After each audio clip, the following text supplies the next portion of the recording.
നമസ്കാരം, good morning. എല്ലാ പ്രിയപ്പെട്ട പ്രേക്ഷകർക്കും രാവിലെയിലേക്ക് സ്വാഗതം. എല്ലാവരുടെയും ഇന്നത്തെ ദിവസം അത് സന്തോഷം നിറഞ്ഞതായിരിക്കട്ടെ, നല്ല ഓർമ്മകൾ സമ്മാനിക്കുന്ന ഒരു ദിവസമായിരിക്കട്ടെ എന്ന് ആദ്യം തന്നെ ആശംസിക്കുകയാണ്. ഇന്ന് ഒരുപാട് വാർത്തകളുള്ള ഒരു ദിവസം കൂടിയാണ്. നമ്മളിപ്പോൾ ക്രിസ്മസിലേക്കൊക്കെ അടുത്ത് വരികയാണ്. ഓരോ ദിവസങ്ങൾ കഴിയുന്തോറും ക്രിസ്മസിലേക്കുള്ള ദൂരം കുറഞ്ഞുകൊണ്ടിരിക്കുകയാണ്. അതിനുള്ള ഒരുക്കത്തിലൊക്കെ ആയിരിക്കും എല്ലാവരും എന്നറിയാം. എല്ലാവർക്കും ഒരിക്കൽ കൂടി നല്ലൊരു പ്രഭാതം നേരുകയാണ്. നമുക്ക് ആദ്യം നോക്കാം പ്രധാന വാർത്തകൾ.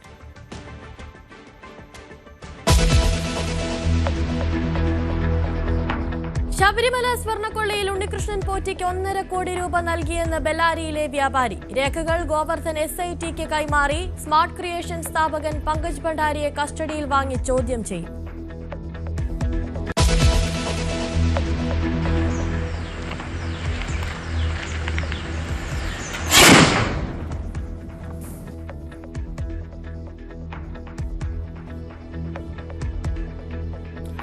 പടക്കം പൊട്ടിയതെന്ന് CPM നേതാക്കളുടെ വാദം പൊളിഞ്ഞു. കണ്ണൂരിൽ സ്ഫോടക വസ്തു പൊട്ടി യുവാവിന് പരിക്കേറ്റതിന്റെ ദൃശ്യങ്ങൾ പുറത്ത്. സ്ഫോടനം റീൽസ് ചിത്രീകരണത്തിനിടെയായിരുന്നു.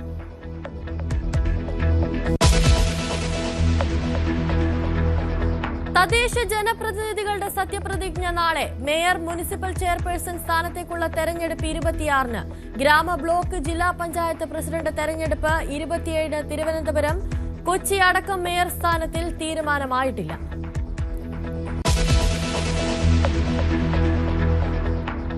ലൈംഗികാരോപണ പരാതിയിൽ സംവിധായകൻ PT കുഞ്ഞുമുഹമ്മദിന് ഇന്ന് നിർണായകം. മുൻകൂർ ജാമ്യാപേക്ഷയിൽ തിരുവനന്തപുരം സെഷൻസ് കോടതി ഇന്ന് വിധി പറയും. പരാതിക്ക് പിന്നിൽ ഗൂഢാലോചനയെന്ന് പ്രതിഭാഗം വാദം.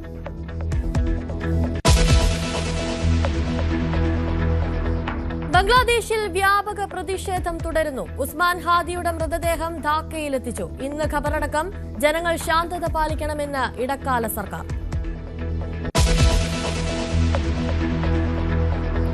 ഡിസംബർ 13 ഭീകരാക്രമണത്തിന് അമേരിക്കയുടെ മറുപടി. സിറിയയിലെ ISIS കേന്ദ്രങ്ങളിൽ ശക്തമായ ആക്രമണം. നിരവധി ഭീകരരെ വധിച്ചു. ആക്രമണം നടത്തിയത് സിറിയൻ പ്രധാനമന്ത്രിയുടെ അറിവോടെയെന്നും അമേരിക്കൻ പ്രസിഡന്റ്.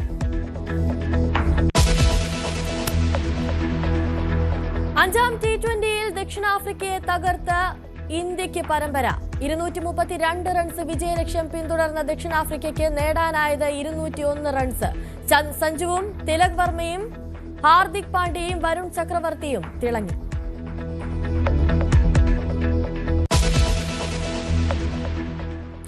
വാർത്തകളിലേക്ക് വിശദമായി കടക്കുമ്പോൾ നമ്മൾ ആദ്യം തന്നെ പോകുന്നത് ശബരിമലയിലേക്കാണ്. ശബരിമല സ്വർണ്ണക്കൊള്ളയിൽ ഉണ്ണികൃഷ്ണൻ പോറ്റിയിൽ നിന്ന് സ്വർണം വാങ്ങിയ ഇനത്തിൽ 1.5 കോടി രൂപ നൽകിയെന്ന് ബെല്ലാരിയിലെ വ്യാപാരി ഗോവർദ്ധൻ വെളിപ്പെടുത്തിയിരിക്കുകയാണ്. ഇതിന്റെ രേഖകൾ SITക്ക് കൈമാറി. ഗോവ സ്മാർട്ട് ക്രിയേഷൻ സ്ഥാപകൻ പങ്കജ് ഭണ്ഡാരിയെയും കസ്റ്റഡിയിൽ വാങ്ങി ചോദ്യം ചെയ്യും. ഇതിനായി തിങ്കളാഴ്ച അപേക്ഷ നൽകും. ഗോവർദ്ധന്റെ ജാമ്യാപേക്ഷയും തിങ്കളാഴ്ച ഹൈക്കോടതിയിൽ നൽകും. ശബരിമല സ്വർണ്ണക്കൊള്ള കേസ് അന്വേഷണത്തിൽ അലംഭാവം കാണിക്കരുതെന്ന് കോടതി ഇന്നലെ മുന്നറിയിപ്പ് നൽകിയിരുന്നു. കൂടുതൽ വിവരങ്ങളുമായി TG സജിത്ത് ചേരുന്നുണ്ട്. Sajith, good morning. ഈ നൽകിയിരിക്കുന്ന മൊഴി അത് വളരെ നിർണായകമായൊരു മൊഴിയാണ്. അത് കേസിനെ ഏതൊക്കെ രീതിയിൽ ഇനി വഴിതിരിച്ചു വിടും? എന്തൊക്കെയായിരിക്കും SITയുടെ ഇനിയുള്ള നീക്കങ്ങൾ? Anushree, good morning. എന്തായാലും ഈ ശബരിമല സ്വർണ്ണക്കുള്ള ഒരു ഇടവേളയ്ക്ക് ശേഷം അന്വേഷണ സംഘത്തിന്റെ പുതിയ നീക്കങ്ങളാണ് ഉണ്ടാവുന്നത്. അതിൽ അനുശ്രീ സൂചിപ്പിച്ചതുപോലെ ഇന്നലെ ഹൈക്കോടതിയിലെ കടുത്ത വിമർശനങ്ങൾക്ക് തൊട്ട് പിന്നാലെയാണ് ചില നിർണായകമായ അറസ്റ്റുകൾ നടക്കുന്നത്. അറസ്റ്റിൽ ഏറ്റവും സുപ്രധാനം, ഈ കേസിൽ സാക്ഷി പട്ടികയിൽ ഉൾപ്പെടുമെന്ന് കരുതിയ 2 പേരാണ് പ്രതിപ്പട്ടികയിലേക്ക് വരികയും അവരുടെ അറസ്റ്റ് ഉണ്ടാവുകയും ചെയ്തത്. അത് നേരത്തെ സൂചിപ്പിച്ചതുപോലെ സ്മാർട്ട് ക്രിയേഷൻസിന്റെ ഉടമതയും മറ്റൊന്ന് ജ്വല്ലറി വ്യാപാരി, സ്വർണ്ണ വ്യാപാരി ഗോവർദ്ധനുമാണ്. ഇരുവരും ക്രൈംബ്രാഞ്ച് രജിസ്റ്റർ ചെയ്ത ആദ്യ 2 കേസുകളിലും സാക്ഷി പട്ടികയിലാണ്. കാരണം ആ രീതിയിലാണ് അവരെ ഉൾപ്പെടുത്തി മുന്നോട്ട് പോയത്. ഇവർക്ക് കേസിൽ നേരിട്ട് ബന്ധമില്ല, ഇവർ തട്ടിപ്പിൽ നടത്തിയിട്ടില്ല എന്ന നിഗമനത്തിലാണ് മുന്നോട്ട് പോയത്. പക്ഷേ ഈ സ്മാർട്ട് ക്രിയേഷൻസ് ഉടമയെ തുടർച്ചയായ ചോദ്യം ചെയ്യലിൽ മൊഴിയിലുണ്ടായ പൊരുത്തക്കേടുകളാണ് വീണ്ടും അന്വേഷണം മുറുകുന്നതിനും ഒടുവിൽ അറസ്റ്റിലേക്ക് വഴിവെക്കുകയും ചെയ്തത്. ഒടുവിൽ ഒരു വലിയ മാഫിയ ഇവർ 3 പേരും ഉൾപ്പെടുന്ന സംഘം നടത്തിയെന്ന കണ്ടെത്തലിലേക്കാണ് അന്വേഷണ സംഘം എത്തുന്നത്. ഒന്ന് ഉണ്ണികൃഷ്ണൻ പോറ്റി, മറ്റൊന്ന് സ്മാർട്ട് ക്രിയേഷൻസ് ഉടമ പങ്കജ് ഭണ്ഡാരി, മറ്റൊന്ന് ഗോവർദ്ധൻ, സ്വർണ്ണ വ്യാപാരി ഗോവർദ്ധൻ. അപ്പോൾ ഇവർ നടത്തിയ നീക്കങ്ങളിലെ വലിയ സംശയകരമായ സാഹചര്യങ്ങളിലേക്കാണ് അന്വേഷണ സംഘം പോകുന്നത്. ഇതിലേറ്റവും പ്രധാനമായും സ്വർണം കൈമാറിയതിന് പണം വാങ്ങിയതിനുള്ള രേഖകളടക്കം ഇന്നലെ ഇവരിൽ നിന്നും അന്വേഷണ സംഘം പിടിച്ചെടുത്തിട്ടുണ്ട്. ഇതിൻ്റെ റിപ്പോർട്ടുകൾ ഉടൻ തന്നെ കോടതിക്ക് മുൻപാകെ എത്തുമെന്ന് കൂടി പ്രതീക്ഷിക്കുന്നുണ്ട്. ഒപ്പം ഈ സ്മാർട്ട് ക്രിയേഷൻസ് ആദ്യം ഉന്നയിച്ചിരുന്ന വാദം തങ്ങൾക്ക് ആദ്യം ഒന്ന് സ്വർണം പൂശിയ പാളിയിൽ വീണ്ടും സ്വർണം പൂശാനുള്ള ടെക്നോളജി ഇല്ല എന്ന വാദമാണ് ഉന്നയിച്ചിരുന്നത്. ഒപ്പം അവിടെ എത്തിച്ചത് ചെമ്പുപാളി. ഇങ്ങനെ വ്യത്യസ്തമായ പല മൊഴികളുമാണ് ഈ സ്മാർട്ട് ക്രിയേഷൻസിൻ്റെ ഉടമ അന്വേഷണ സംഘത്തിന് മുന്നിൽ നൽകിയിരുന്നത്. പക്ഷേ ഇതിലേറ്റവും നിർണായകമായ ഒരു കാര്യം, ശബരിമലയിൽ കഴിഞ്ഞ തവണ കോടതിയിൽ മൂന്നാമത് റിപ്പോർട്ട് നൽകിയപ്പോൾ അന്വേഷണ സംഘം SIT ആവശ്യപ്പെട്ട ഒരു കാര്യം, ശബരിമലയിൽ ചില ശാസ്ത്രീയ പരിശോധനകൾ ആവശ്യമാണ്. അവിടെ സന്നിധാനത്ത് സ്വർണം പൂശിയ ആ വസ്തുക്കളിൽ ചില ശാസ്ത്രീയ പരിശോധനകൾ വേണമെന്ന് ആവശ്യപ്പെട്ടിരുന്നു. ഇതിൻ്റെ അടിസ്ഥാനത്തിൽ നടത്തിയ ശാസ്ത്രീയ പരിശോധനയിൽ അവിടെ നിലവിലുള്ള സ്വർണത്തിൻ്റെ സാമ്പിൾ ശേഖരിക്കുകയും സ്മാർട്ട് ക്രിയേഷൻസിലെത്തി നേരത്തെ ശേഖരിച്ച സാമ്പിളും തമ്മിലുള്ള ഒത്തുനോക്കലാണ് ഇതിലേറ്റവും നിർണായകമായത്. ഇത് സംബന്ധിച്ച് കൃത്യമായ ചില തെളിവുകൾ കൂടി രേഖപ്പെടുത്തി. ഇതോടുകൂടി സ്മാർട്ട് ക്രിയേഷൻസിനെ വീണ്ടും ചോദ്യം ചെയ്യുന്നു. ഈ ചോദ്യം ചെയ്യലിലാണ് ചില കുറ്റസമ്മതങ്ങളും വീഴ്ചകളും ഇവർ തുറന്നു പറയുകയും ചെയ്യുന്നത്. അതാണ് ഒടുവിൽ അറസ്റ്റിലേക്ക് പോവുകയും ചെയ്യുന്നത്. എന്തായാലും സംഭവിച്ചിരിക്കുന്നത് ഒരു വലിയ ഗുരുതരമായ സ്വർണ്ണക്കടത്ത് തന്നെയാണ്. ഒരു ബോധപൂർവമായി നടന്ന വലിയ നീക്കങ്ങളാണ്. ഇതിൽ ഉണ്ണികൃഷ്ണൻ പോറ്റിയുടെ പങ്കും ഒപ്പം തന്നെ ഈ സ്മാർട്ട് ക്രിയേഷൻസ് ഈ സ്വർണം വേർതിരിച്ചെടുക്കുന്ന സ്ഥാപനത്തിൻ്റെയും ഒപ്പം തന്നെ സ്വർണ്ണ വ്യാപാരിയുടെയും പങ്കടക്കം വ്യക്തമാക്കുന്ന തെളിവുകൾ ശേഖരിച്ചുകൊണ്ടാണ് ഇപ്പോൾ അന്വേഷണ സംഘത്തിൻ്റെ നീക്കമുണ്ടായിരിക്കുന്നത്. തുടക്കത്തിൽ നമ്മൾ പറഞ്ഞതുപോലെ കോടതി നേരിട്ട് നിരീക്ഷിക്കുന്ന ഒരു അന്വേഷണമാണ്. ഇതിൽ വീഴ്ചകൾ പിഴവുകൾ സംഭവിക്കുന്നു എന്ന കാര്യം കൂടി അന്വേഷണ സംഘത്തിന് മുന്നിൽ ഇന്നലെ കഴിഞ്ഞ ദിവസം ഹൈക്കോടതി ചൂണ്ടിക്കാട്ടുകയും ചെയ്തിട്ടുണ്ട്. അതുകൊണ്ട് ഇനി അന്വേഷണത്തിൻ്റെ തുടർ നീക്കങ്ങൾ അങ്ങേയറ്റം നിർണായകമാണ് എന്ന പ്രധാനപ്പെട്ട കാര്യം കൂടിയുണ്ട്. കോടതി സൂചിപ്പിച്ച വമ്പൻ സ്രാവുകൾ ആരൊക്കെ, ആ സ്രാവുകളിലേക്ക് അന്വേഷണം എത്തുമോ എന്നതും പ്രധാനപ്പെട്ടതാണ്. ഇന്നത്തെ ഒരു പകൽ ദിവസത്തിൻ്റെ പ്രത്യേകത, ശബരിമല കേസുമായി ബന്ധപ്പെട്ട് 2 സുപ്രധാന നീക്കം കൂടി അന്വേഷണ സംഘത്തിൻ്റെ ഭാഗത്തു നിന്നും ഉണ്ടാകുമെന്ന സൂചന കൂടിയുണ്ട്. അതിലൊന്ന് 2019 ഭരണസമിതി അംഗങ്ങളായ A. വിജയകുമാറിനെയും KP ശങ്കരദാസിനെയും അറസ്റ്റ് ചെയ്യുമോ, അവരെ കൂടി ഈ അന്വേഷണത്തിൻ്റെ നീക്കത്തിലേക്ക് കൊണ്ടുവരുമോ എന്ന ചോദ്യമാണ്. 2019 ദേവസ്വം ബോർഡ് പ്രസിഡന്റായിരുന്ന പത്മകുമാർ മാത്രമാണ് ഇപ്പോൾ അറസ്റ്റും പോലീസിൻ്റെ അന്വേഷണ സംഘത്തിൻ്റെ കസ്റ്റഡിയിലുമുള്ളത്. അതിനപ്പുറത്തേക്ക് എന്തുകൊണ്ട് അന്വേഷണം നടക്കുന്നില്ല എന്ന ചോദ്യമുണ്ട്. സംസ്ഥാനത്തെ ഒരു പോലീസ് ഉന്നതൻ്റെ പിതാവ് കൂടിയാണ് KP ശങ്കരദാസ്. സ്വാഭാവികമായും അത്തരം സംരക്ഷണമൊക്കെ അദ്ദേഹത്തിന് കിട്ടുന്നുണ്ടോ എന്ന ചോദ്യം കൂടി ഉന്നയിക്കുന്നുണ്ട്. എന്തായാലും കോടതി തന്നെ വ്യക്തമാക്കുന്നു, വമ്പൻ സ്രാവുകൾ എന്ന് പരാമർശം നടത്തിയിട്ടുണ്ട്. അതുകൊണ്ടുകൂടി ആ തരത്തിലേക്ക് അന്വേഷണം കിടക്കേണ്ട സാഹചര്യമാണ്. അതുകൊണ്ട് SITക്ക് മുന്നിൽ വലിയ സമ്മർദ്ദമുണ്ട് എന്ന് മാത്രമല്ല, കൂടുതൽ വലിയ രീതിയിലേക്ക് അന്വേഷണം കടക്കണം എന്നുകൂടിയാണ് ഈ കോടതി വിമർശനത്തിൻ്റെ പശ്ചാത്തലത്തിൽ കൂടി ഉണ്ടാകുന്നത്. അതുകൊണ്ട് ഇന്ന് സ്വാഭാവികമായും അത്തരം നീക്കങ്ങൾ നമുക്ക് പ്രതീക്ഷിക്കാം. സജിത്ത്, ഈ ശബരിമല സ്വർണ്ണക്കൊള്ളിയിൽ ഒരു അന്താരാഷ്ട്ര ബന്ധമുണ്ടെന്ന് നേരത്തെ തന്നെ ആക്ഷേപങ്ങളൊക്കെ ഉയർന്നിരുന്നു. ഇപ്പോൾ ഈ ഗോവർദ്ധന്റെ മൊഴി ചെന്ന് നിൽക്കുന്നത് ഈ അന്താരാഷ്ട്ര ബന്ധത്തിലേക്ക് തന്നെയാണോ? ഇനി കൂടുതൽ ആളുകൾ ഇതിൽ കുടുങ്ങാനുള്ള സാധ്യതയും കൂടുതലായിരിക്കില്ലേ? അനുശ്രീ, തീർച്ചയായിട്ടും അത് തള്ളിക്കളഞ്ഞുകൂടാ. പ്രത്യേകിച്ച് EDയുടെ അന്വേഷണമാണ് ഒരുപക്ഷെ അതിൽ നിർണായകമാവുക. കാരണം പുരാവസ്തു തട്ടിപ്പ് നടന്നു എന്നതാണ്. അതായത് സ്വർണത്തിൻ്റെ ആക്ച്വൽ മൂല്യത്തിനപ്പുറം, ആ സ്വർണത്തിന് ഉള്ള പണത്തൂക്കം തട്ടിച്ചു നോക്കിയുള്ള പണമിടപാടിനപ്പുറമുള്ള പുരാവസ്തു തട്ടിപ്പ്, അതിൻ്റെ പഴക്കം, അതിൻ്റെ മൂല്യം, ശബരിമല എന്ന തന്ത്രപ്രധാനമായ ഇടത്ത് നിന്നിരുന്ന സ്വർണം, അതിന് കിട്ടുന്ന ഒരു വാല്യൂ, ഇതൊക്കെ കണക്കിലെടുത്തുകൊണ്ടുള്ള ഒരു പുരാവസ്തു തട്ടിപ്പ് നടന്നു എന്ന സംശയം തുടക്കം മുതൽ തന്നെ കോടതി തന്നെ ഉന്നയിച്ചതാണ്. അതിലേക്ക് കൂടി ഇനി അന്വേഷണം കടക്കുന്നു എന്നതാണ് സാഹചര്യം. ഇവർക്കിടയിൽ ഒരു ഇടനിലക്കാരനുണ്ടായിരുന്നു. ആ ഇടനിലക്കാരൻ അന്താരാഷ്ട്ര മാർക്കറ്റിലേക്ക് ഇതെത്തിക്കുന്നതിന് വേണ്ടി നീക്കങ്ങൾ നടത്തിയോ, അതെന്തൊക്കെ എന്നതായിരിക്കും നടത്താൻ പോകുന്ന അന്വേഷണം. ഒരുപക്ഷെ ഇതിൽ നടന്ന പണമിടപാട് അന്വേഷണത്തിലേക്ക് ED കൂടി കടന്നു വരികയാണ്. നമുക്കറിയാം, ഇന്നലെ EDക്ക് എല്ലാ രേഖകളും കൈമാറാൻ കൊല്ലം വിജിലൻസ് കോടതി ആവശ്യപ്പെട്ടിട്ടുണ്ട്. സ്വാഭാവികമായും ഇന്ന് അതിൻ്റെ തുടർ നീക്കങ്ങൾ ഉണ്ടായേക്കാം. അന്വേഷണ സംഘം നിലവിൽ അവരുടെ കൈവശമുള്ള അവർ എടുത്ത FIR, ഒപ്പം തന്നെ റിമാൻഡ് റിപ്പോർട്ട്, മൊഴികളുടെ വിശദാംശങ്ങൾ, ഇതൊക്കെ EDക്ക് കൈമാറേണ്ടി വരും. EDക്ക് കൈമാറുന്ന ഈ രേഖകളിൽ ED കൂടി നീക്കം നടത്തുകയാണ്. ഇതിനകം തന്നെ പ്രാഥമികമായ വിവരശേഖരണം എൻഫോഴ്സ്മെന്റ് ഡയറക്ടറേറ്റ് നടത്തി കഴിഞ്ഞു എന്നാണ് നമ്മൾ മനസ്സിലാക്കുന്നത്. അങ്ങനെയെങ്കിൽ അന്താരാഷ്ട്ര ബന്ധങ്ങളിലേക്കും വിദേശ പണത്തിന്റെ ഇടപാടടക്കമുള്ള കാര്യങ്ങളിലേക്ക് കൂടി അന്വേഷണം കിടക്കുകയാണ്. അങ്ങനെയെങ്കിൽ ഈ കേസിലേക്ക് ഇപ്പോൾ ED കൂടി കടന്നു വരുമ്പോൾ ഈ കേസിലുണ്ടാകുന്ന മാറ്റങ്ങൾ അതെന്തൊക്കെയായിരിക്കും? ED വളരെ നിർണായകമായ നീക്കം തന്നെയാണ് ഇതിൽ നടത്താൻ പോകുന്നത്. കാരണം വലിയ സാമ്പത്തിക ഇടപാടുകൾ നടന്നു എന്നതാണ് അവർ അന്വേഷിക്കുന്നത്.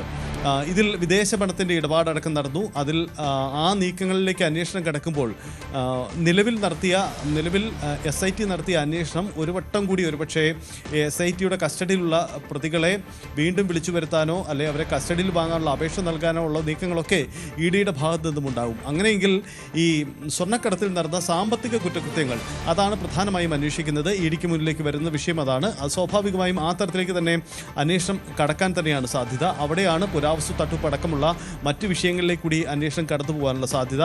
ED ഒരു കേന്ദ്ര ഏജൻസിയാണ്, നമുക്കറിയാം. കേന്ദ്ര ഏജൻസി ഈ വിഷയത്തിലേക്ക് വരുമ്പോൾ അതുണ്ടാക്കുന്ന രാഷ്ട്രീയ സാഹചര്യം കൂടി മറ്റൊന്നുകൂടിയുണ്ട്. അപ്പോൾ ഒരേ സമയം അന്വേഷണ നീക്കങ്ങൾ ഒരു വശത്ത്, അതേസമയം സർക്കാരിനും മുന്നിലുണ്ടാക്കുന്ന രാഷ്ട്രീയ പ്രതിസന്ധി കൂടി ഈ ശബരിമല കേസുമായി ബന്ധപ്പെട്ട് ഉയർന്നു വരികയാണ്. കേന്ദ്ര ഏജൻസി കൂടി കളത്തിലിറങ്ങുന്നതോടുകൂടി അന്വേഷണം കൂടുതൽ ത്വരിതമായി മുന്നോട്ട് പോകുമെന്ന് പ്രതീക്ഷിക്കും. ശരി, TG സജിത്താണ് കൂടുതൽ വിവരങ്ങൾ നൽകിയത്. മറ്റൊരു വാർത്തയിലേക്ക് പോകുമ്പോൾ, ലൈംഗികാരോപണ പരാതിയിൽ സംവിധായകൻ PT കുഞ്ഞുമുഹമ്മദിന്റെ മുൻകൂർ ജാമ്യാപേക്ഷയിൽ കോടതി ഇന്ന് വിധി പറയും. തിരുവനന്തപുരം 7ാം സെഷൻസ് കോടതിയാണ് വിധി പറയുന്നത്. കുഞ്ഞുമുഹമ്മദിന്റെ ഭാഗത്തുനിന്ന് ഗുരുതര കുറ്റം സംഭവിച്ചതായി പ്രോസിക്യൂഷൻ വാദിച്ചു. പരാതിക്ക് പിന്നിൽ ഗൂഢാലോചനയുണ്ടെന്നാണ് പ്രതിഭാഗം വാദം. IFFK ചിത്രങ്ങൾ തെരഞ്ഞെടുക്കുന്ന ജൂറി ചെയർമാനായിരുന്ന കുഞ്ഞുമുഹമ്മദ് ലൈംഗികാതിക്രമം നടത്തിയെന്നാണ് ചലച്ചിത്ര പ്രവർത്തകയുടെ പരാതി. നവംബർ 7-നാണ് മുഖ്യമന്ത്രിക്ക് പരാതി നൽകിയത്. ഈ മാസം 8-നാണ് കേസെടുത്തത്. മറ്റൊരു പ്രധാനപ്പെട്ട വാർത്തയിലേക്ക് പോകുമ്പോൾ, ഡിസംബർ 13 ഭീകരാക്രമണത്തിന് അമേരിക്കയുടെ മറുപടി. സിറിയയിലെ ISIS കേന്ദ്രങ്ങളിൽ ശക്തമായ ആക്രമണമുണ്ടായി. നിരവധി ഭീകരരെ വധിച്ചു. ആക്രമണം നടത്തിയത് സിറിയൻ പ്രധാനമന്ത്രിയുടെ അറിവോടെയെന്നും അമേരിക്കൻ പ്രസിഡന്റ് പറഞ്ഞു.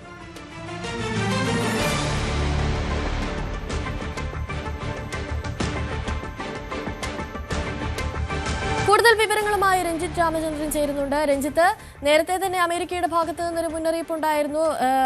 ഇതിനെന്തായാലും ഒരു തിരിച്ചടി ഉണ്ടാകുമെന്ന കാര്യം. ആ തിരിച്ചടിയാണ് ഇപ്പോൾ ഉണ്ടായിരിക്കുന്നത്. എന്താണ് നിലവിലെ സാഹചര്യം? കൂടുതൽ വിവരങ്ങൾ. വലിയ ആക്രമണമാണ് ഇവിടെ അമേരിക്കയുടെ ഭാഗത്ത് നിന്ന് ഉണ്ടായെന്നാണ് ഏറ്റവും പ്രധാനപ്പെട്ട വിവരം. അത് അമേരിക്ക ഓൺ ചെയ്തിട്ടുമുണ്ട്. പ്രസിഡന്റ് ഡൊണാൾഡ് ട്രംപ് തന്നെ ഇതുമായി ബന്ധപ്പെട്ടുള്ള വിവരങ്ങൾ മാധ്യമങ്ങളിലൂടെ പങ്കുവച്ചിട്ടുണ്ട്. മധ്യ സിറിയയിലെ 1-ലധികം ലക്ഷ്യങ്ങളിൽ ഫൈറ്റർ ജെറ്റുകൾ, ആക്രമണ ഹെലികോപ്റ്ററുകൾ, പീരങ്കികൾ എന്നിവ ആക്രമണം നടത്തിയാണ് ഇപ്പോൾ അമേരിക്ക അറിയിച്ചിരിക്കുന്നത്. ഒപ്പം ജോർദാനിൽ നിന്നുള്ള സഹായവും അമേരിക്ക കിട്ടി എന്നുള്ള വിവരങ്ങൾ കൂടി പുറത്തു വരുന്നുണ്ട്. നമുക്ക് ഓർമ്മയുണ്ട്, ഡിസംബർ 13-ന് പാൽമിറ നഗരത്തിൽ IS നടത്തിയ ഒരു ആക്രമണമുണ്ട്. അത് അമേരിക്കയെ ഏറെ ചൊടിപ്പിക്കുകയും അമേരിക്കയുമായി ബന്ധപ്പെട്ട് ആക്രമണം സിറിയയുടെ ISIS കേന്ദ്രങ്ങൾ ഉണ്ടാകുമെന്ന സൂചനകൾ നൽകുകയും ചെയ്തിരുന്നു. ആ ആക്രമണത്തിൽ 2 US സൈനികരും ഒരു US സിവിലിയൻ വക്താവും കൊല്ലപ്പെട്ടു എന്നുള്ള വളരെ പ്രധാനപ്പെട്ട നിർണായകമായ വിവരം അന്ന് പുറത്തു വന്നതാണ്.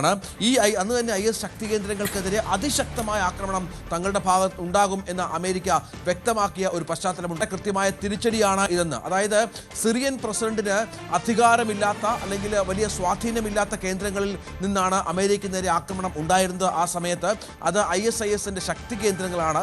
ഈ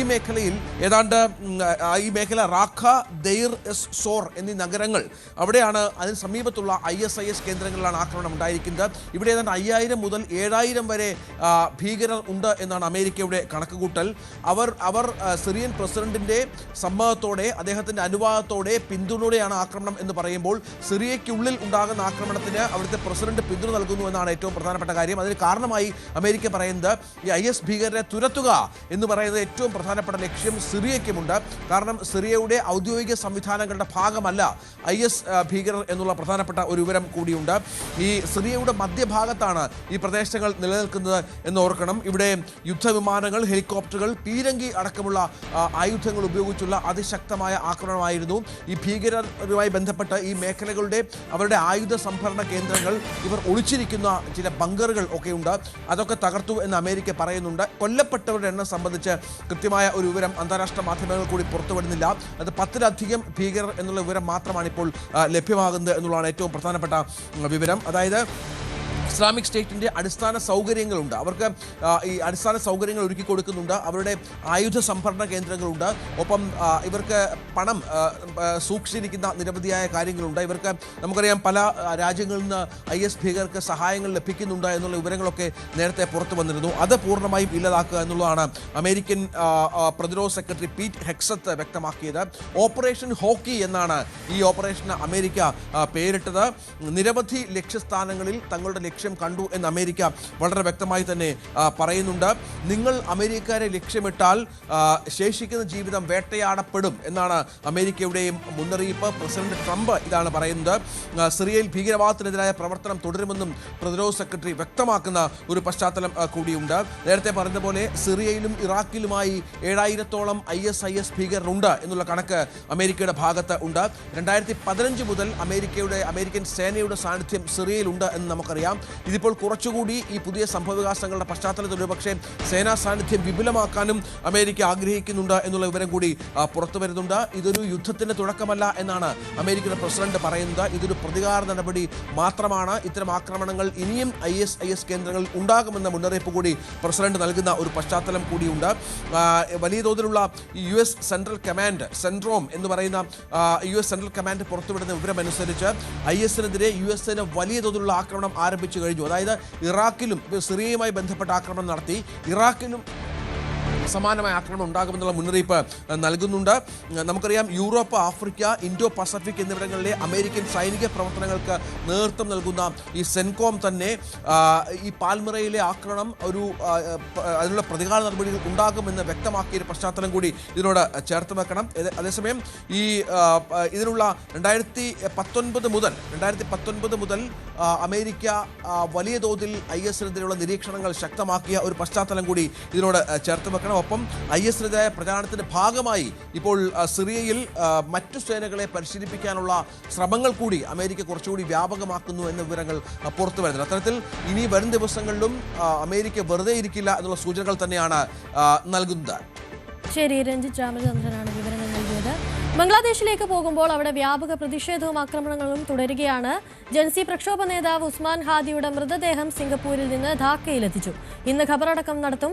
അതേസമയം കലാപകാരികൾ വിവിധ മാധ്യമ സ്ഥാപനങ്ങൾ അടിച്ചു തകർത്തു. ഇന്ത്യൻ അസിസ്റ്റന്റ് ഹൈക്കമ്മീഷന് നേരെയും ആക്രമണമുണ്ടായി. ജനങ്ങളോട് ശാന്തത പാലിക്കാനും ഇടക്കാല സർക്കാർ നിർദ്ദേശിച്ചു. കൂടുതൽ വിവരങ്ങളുമായി KP അഭിലാഷ് ചേരുന്നുണ്ട്. അഭിലാഷ്, ജനങ്ങൾ അത് സർക്കാരിന്റെ നിയന്ത്രണത്തിലല്ലാത്ത ഒരവസ്ഥ, ഒരു യുവാവിനെ പോലും കൊന്ന് അദ്ദേഹത്തിന്റെ മൃതദേഹം കത്തിക്കുന്ന സാഹചര്യം വരെ ഉണ്ടാകുന്നു. എന്താണ് ഇപ്പോൾ നിലവിലെ സാഹചര്യം അവിടുത്തെ? അനുശ്രീ, ബംഗ്ലാദേശ് പ്രധാനമന്ത്രിയായിരുന്ന ഷെയ്ഖ് ഹസീന പലായനം ചെയ്യപ്പെട്ടതിന് ശേഷം ബംഗ്ലാദേശിൽ അതിരൂക്ഷമായ കലാപ സാഹചര്യമാണ് തുടർന്നുകൊണ്ടിരിക്കുന്നത്.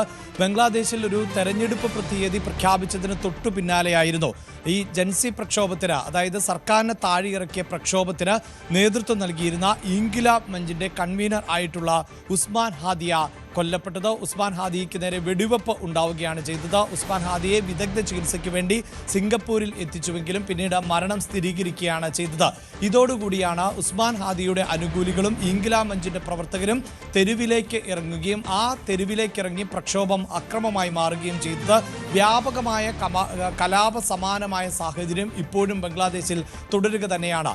അതിനിടെ സൂചിപ്പിക്കേണ്ടത് ഇൻക്വിലാബ് മഞ്ചിന്റെ കൺവീനർ ആയിട്ടുള്ള ഉസ്മാൻ ഹാദിയുടെ മൃതദേഹം ഇപ്പോൾ ധാക്കയിൽ എത്തിച്ചിട്ടുണ്ട് എന്നുള്ളതാണ്. ധാക്കയിലെ പ്രാദേശിക സമയം ഉച്ചയ്ക്ക് 2 മണിക്ക് ഖബറടക്കം നടക്കും എന്നാണ് ഇടക്കാല സർക്കാർ വാർത്താക്കുറിപ്പിലൂടെ അറിയിക്കുകയും ചെയ്തിട്ടുള്ളത്.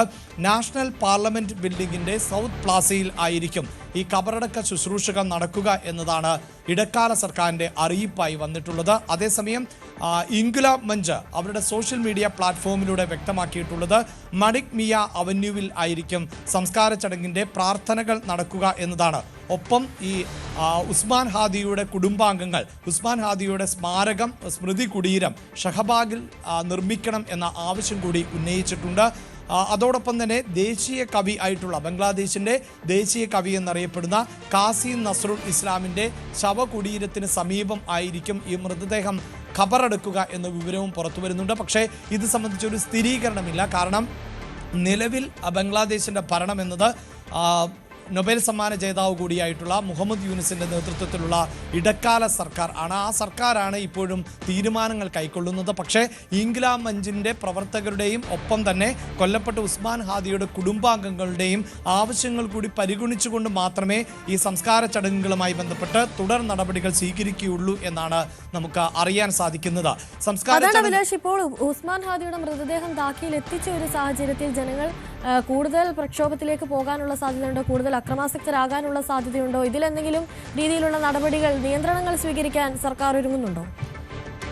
അനുശ്രീ, ബംഗ്ലാദേശിന്റെ ഇടക്കാല സർക്കാരിന് കാര്യക്ഷമമായി ഒന്നും തന്നെ ചെയ്യാൻ സാധിക്കുന്നില്ല എന്നതാണ് വസ്തുതാപരമായ വിവരം. അതായത് സൂചിപ്പിച്ചതുപോലെ തന്നെ ബംഗ്ലാദേശിൽ ഷെയ്ഖ് ഹസീന സ്ഥാനമൊഴിയപ്പെട്ടതിന് ശേഷം കലാപ സമാനമായ സാഹചര്യം ആയിരുന്നു ഉള്ളത്. പ്രത്യേകിച്ച് പാർലമെന്റ് മന്ദിരം അടക്കം ജൻസി പ്രക്ഷോഭകർ കൈയടക്കുന്നു. ഇതിൽ ഒരു കാര്യം കൂടി നമുക്ക് എടുത്തു പറയേണ്ടത്, ജൻസി പ്രക്ഷോഭത്തിന്റെ ഒരു പ്രത്യേകത എന്നത് അതിനൊരു സംഘടിത സ്വഭാവം ഇല്ല എന്നതാണ്. മറ്റു പ്രക്ഷോഭങ്ങൾ പോലെ ഒരു കൃത്യമായ മുദ്രാവാക്യം ഉയർത്തിക്കൊണ്ടല്ല ഈ ജൻസികൾ തെരുവിലേക്ക് ഇറങ്ങുന്നത്. ജൻസികൾക്കിടയിൽ തന്നെ അഭിപ്രായ ഭിന്നതയുള്ള നിരവധി ആളുകൾ ഉണ്ട് എന്നതാണ്. അതായത് നമുക്കറിയാം, ഇപ്പോൾ തന്നെ ഈ ബംഗ്ലാദേശ് പ്രധാനമന്ത്രിയായിരുന്ന ഷെയ്ഖ് ഹസീനയുടെ അവാമി ലീഗിന് നിരവധിയായ പ്രവർത്തകരും പിന്തുണയ്ക്കുന്നവരുമായ ആളുകളുണ്ട്. അതേസമയം പ്രധാനപ്പെട്ട എതിരാളി എന്നത് ഖാലിദാസിയ ആണ്. ഖാലിദാസിയയുടെ പാർട്ടിയെ പിന്തുണയ്ക്കുന്നവരും നിരവധിയായ ആളുകളാണ്. ഒപ്പം ജമാഅത്തെ ഇസ്ലാമി എന്ന സംഘടന വർഷങ്ങളായി ജമാഅത്തെ ഇസ്ലാമി തെരഞ്ഞെടുപ്പിൽ നിന്നടക്കം വിട്ടുനിൽക്കുകയും തെരഞ്ഞെടുപ്പിൽ വിലക്ക് നേരിടുകയും ചെയ്ത പശ്ചാത്തലമുണ്ട്.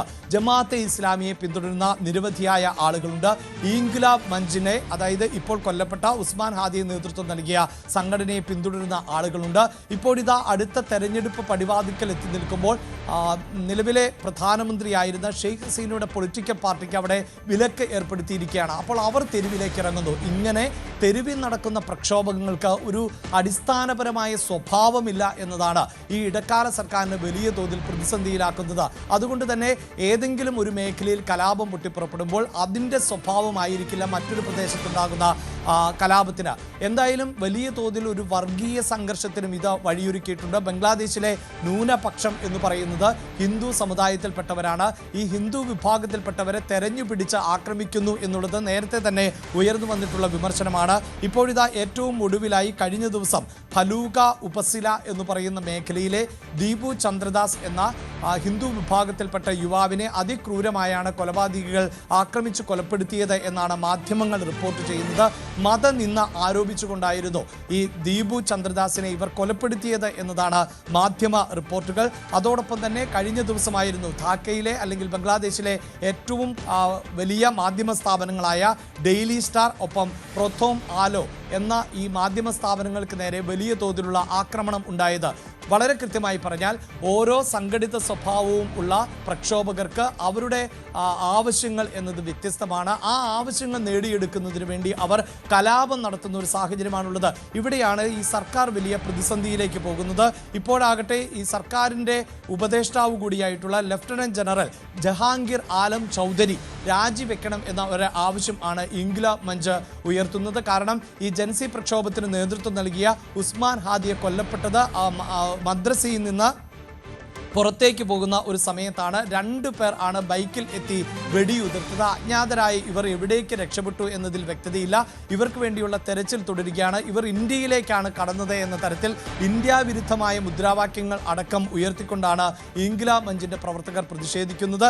എന്തായാലും നമ്മുടെ രാജ്യം ഇതിനെ അതീവ ഗൗരവത്തോടു കൂടി തന്നെയാണ് കണക്കാക്കുന്നത്. കാരണം നേരത്തെ നമുക്കറിയാം, നമ്മുടെ രാജ്യത്തിന്റെ ഭാഗമായിട്ടുള്ള സപ്ത സഹോദരിമാർ എന്ന് അറിയപ്പെടുന്ന വടക്ക് കിഴക്കൻ സംസ്ഥാനങ്ങൾ അരുണാചൽ പ്രദേശ് മുതൽ ത്രിപുര വരെയുള്ള സംസ്ഥാനങ്ങളെ വിഘടിപ്പിക്കും, അതിന് എല്ലാ ഒത്താശയും ചെയ്തു നൽകും എന്ന് ബംഗ്ലാദേശിലെ നേതാക്കൾ പറഞ്ഞ സാഹചര്യം ഉണ്ടാകുന്നു. ബംഗ്ലാദേശിൽ പാകിസ്ഥാന് വലിയ സ്വാധീനം ഇപ്പോൾ ചെലുത്താൻ സാധിച്ചിട്ടുണ്ട് എന്ന ഒരു നിരീക്ഷണം ഇന്ത്യ നടത്തുന്നുണ്ട്. ചൈന പോലെയുള്ള മറ്റ് രാജ്യങ്ങളടക്കം നൽകുന്ന സഹായങ്ങളെ ഇന്ത്യ അതീവ ഗൗരവത്തോടു കൂടിയാണ് ഇപ്പോൾ വിലയിരുത്തുന്നത്. എന്തായാലും ഇന്ത്യയുമായി ഏറ്റവും കൂടുതൽ പ്രദേശങ്ങളിൽ അതിർത്തി പങ്കിടുന്ന ഒരു രാജ്യം കൂടിയാണ് ബംഗ്ലാദേശ്. ബംഗ്ലാദേശിനെ ഒരു ചെറിയ രാജ്യമായി തന്നെയാണ് ഇന്ത്യ കണക്കാക്കുന്നത് എങ്കിൽ പോലും അയൽ രാജ്യം എന്ന നിലയിൽ ബംഗ്ലാദേശിൽ ഇപ്പോഴുണ്ടാകുന്ന സംഭവ വികാസങ്ങളെ ഇന്ത്യ അതീവ ഗൗരവത്തോടു കൂടിയാണ് കണക്കാക്കുന്നത്. അതിർത്തി പ്രദേശങ്ങളിലടക്കം കനത്ത ജാഗ്രതാ നിർദ്ദേശങ്ങൾ നൽകിയിട്ടുണ്ട്. അതിർത്തിയിൽ കൂടുതൽ സുരക്ഷാ ഉദ്യോഗസ്ഥരെ അടക്കം വിന്യസിക്കുകയും ചെയ്തിട്ടുണ്ട്.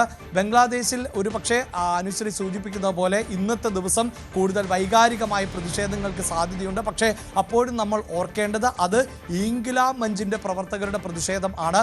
ഈ ഇൻക്വിലാബ് മഞ്ച് എന്ന സംഘടനയോട് എതിർപ്പുകളുള്ള ഇതര രാഷ്ട്രീയ സംഘടനകളും പ്രസ്ഥാനങ്ങളും ഒക്കെ ഉണ്ട് താനും. അവർ തമ്മിലുള്ള ഒരു സംഘർഷ സാധ്യതയും നമുക്ക് തള്ളിക്കളയാനാകില്ല. എന്തായാലും സർക്കാരിനെ താഴെ ഇറക്കിയതിൽ ഏറ്റവും പ്രധാനപ്പെട്ട റോൾ വഹിച്ചിട്ടുള്ള ആൾ ആണ് ഉസ്മാൻ ഹാദിയ എന്ന 32-കാരൻ. ആ ഉസ്മാൻ ഹാദിയുടെ ജീവൻ നിലനിർത്താൻ പോലും ഇടക്കാല ഭരണകൂടത്തിന് സാധിക്കുന്നില്ല എന്ന് ആരോപിച്ചുകൊണ്ടാണ് ഇപ്പോൾ ഇൻക്വിലാബ് മഞ്ചിന്റെ പ്രവർത്തകർ വ്യാപകമായ അക്രമങ്ങൾ അഴിച്ചുവിട്ടുകൊണ്ടിരിക്കുന്നത്. അനുശ്രീ, അഭിലാഷ്, അതുപോലെ തന്നെ ഇടക്കാല സർക്കാരിനെതിരെ പോലും പ്രക്ഷോഭകർ തിരിഞ്ഞ ഒരു സാഹചര്യം. അവിടെ ഒരു സമാധാന ചർച്ച, ഈ പ്രക്ഷോഭകരുമായി സർക്കാരിന് നടത്താവുന്ന സമാധാന ചർച്ചയ്ക്ക് പോലും ഒരു ഇടമില്ല എന്ന് വേണം കരുതാൻ, അല്ലേ? തീർച്ചയായും മുഹമ്മദ് യൂനിസിന്റെ ഭാഗത്ത് നിന്ന് ഇന്നും കഴിഞ്ഞ ദിവസവും ഉണ്ടായിട്ടുള്ള പ്രസ്താവന ജനങ്ങൾ ഒരു കാരണവശാലും നിയമം കയ്യിൽ എടുക്കരുത് എന്നുള്ളതാണ്. ഞാൻ നേരത്തെ സൂചിപ്പിച്ചു, ഇതൊരു വർഗീയ സ്വഭാവത്തോടു കൂടിയുള്ള പ്രക്ഷോഭം കൂടിയാണ് എന്നത്. ന്യൂനപക്ഷ വിഭാഗങ്ങൾക്ക് നേരെ വലിയ തോതിൽ ആക്രമണം നടക്കുന്നു, അവരെ തെരഞ്ഞുപിടിച്ച് മർദ്ദിക്കുന്നു, അവരുടെ കെട്ടിടങ്ങൾ, വീടുകൾ അഗ്നിക്ക് ഇരയാക്കുന്നു, കെട്ടിടങ്ങൾ തല്ലി തകർക്കുന്നു, വ്യാപാര സ്ഥാപനങ്ങൾക്ക് തീയിടുന്നു. ഇതാണ് ഇപ്പോഴത്തെ ഒരു സാഹചര്യം. അതിന് ഇടയിലായിരുന്നു നേരത്തെ സൂചിപ്പിച്ച ദീപു ചന്ദ്രദാസ് എന്ന യുവാവ് കൊല്ലപ്പെട്ടത്. ഈ യുവാവ് കൊല്ലപ്പെട്ടതിന് ശേഷം ഇടക്കാല സർക്കാരിന്റെ ഭാഗത്ത് നിന്നുണ്ടായ ഒരു പ്രതികരണം എന്നത് അക്രമകാരികളെ നിയമം കയ്യിലെടുക്കാൻ അനുവദിക്കില്ല, മാറുന്ന ബംഗ്ലാദേശിൽ ന്യൂനപക്ഷങ്ങൾക്ക് സുരക്ഷ ഉറപ്പാക്കും, അതാണ് ഇപ്പോഴത്തെ ഇടക്കാല സർക്കാരിന്റെ ലക്ഷ്യം എന്ന പ്രസ്താവന കൂടിയാണ് പുറത്തിറങ്ങുന്നത്. പക്ഷേ ഈ പ്രസ്താവനകൾക്ക് അപ്പുറത്തേക്ക് സൈന്യത്തെ അടക്കം പ്രയോഗിക്കാൻ ഒരുപക്ഷെ നമുക്ക് ഈ ദൃശ്യങ്ങളിലടക്കം കാണാം എങ്ങനെയാണ് അവിടെ അക്രമകാരികൾ അഴിഞ്ഞാടുന്നത് എന്ന്.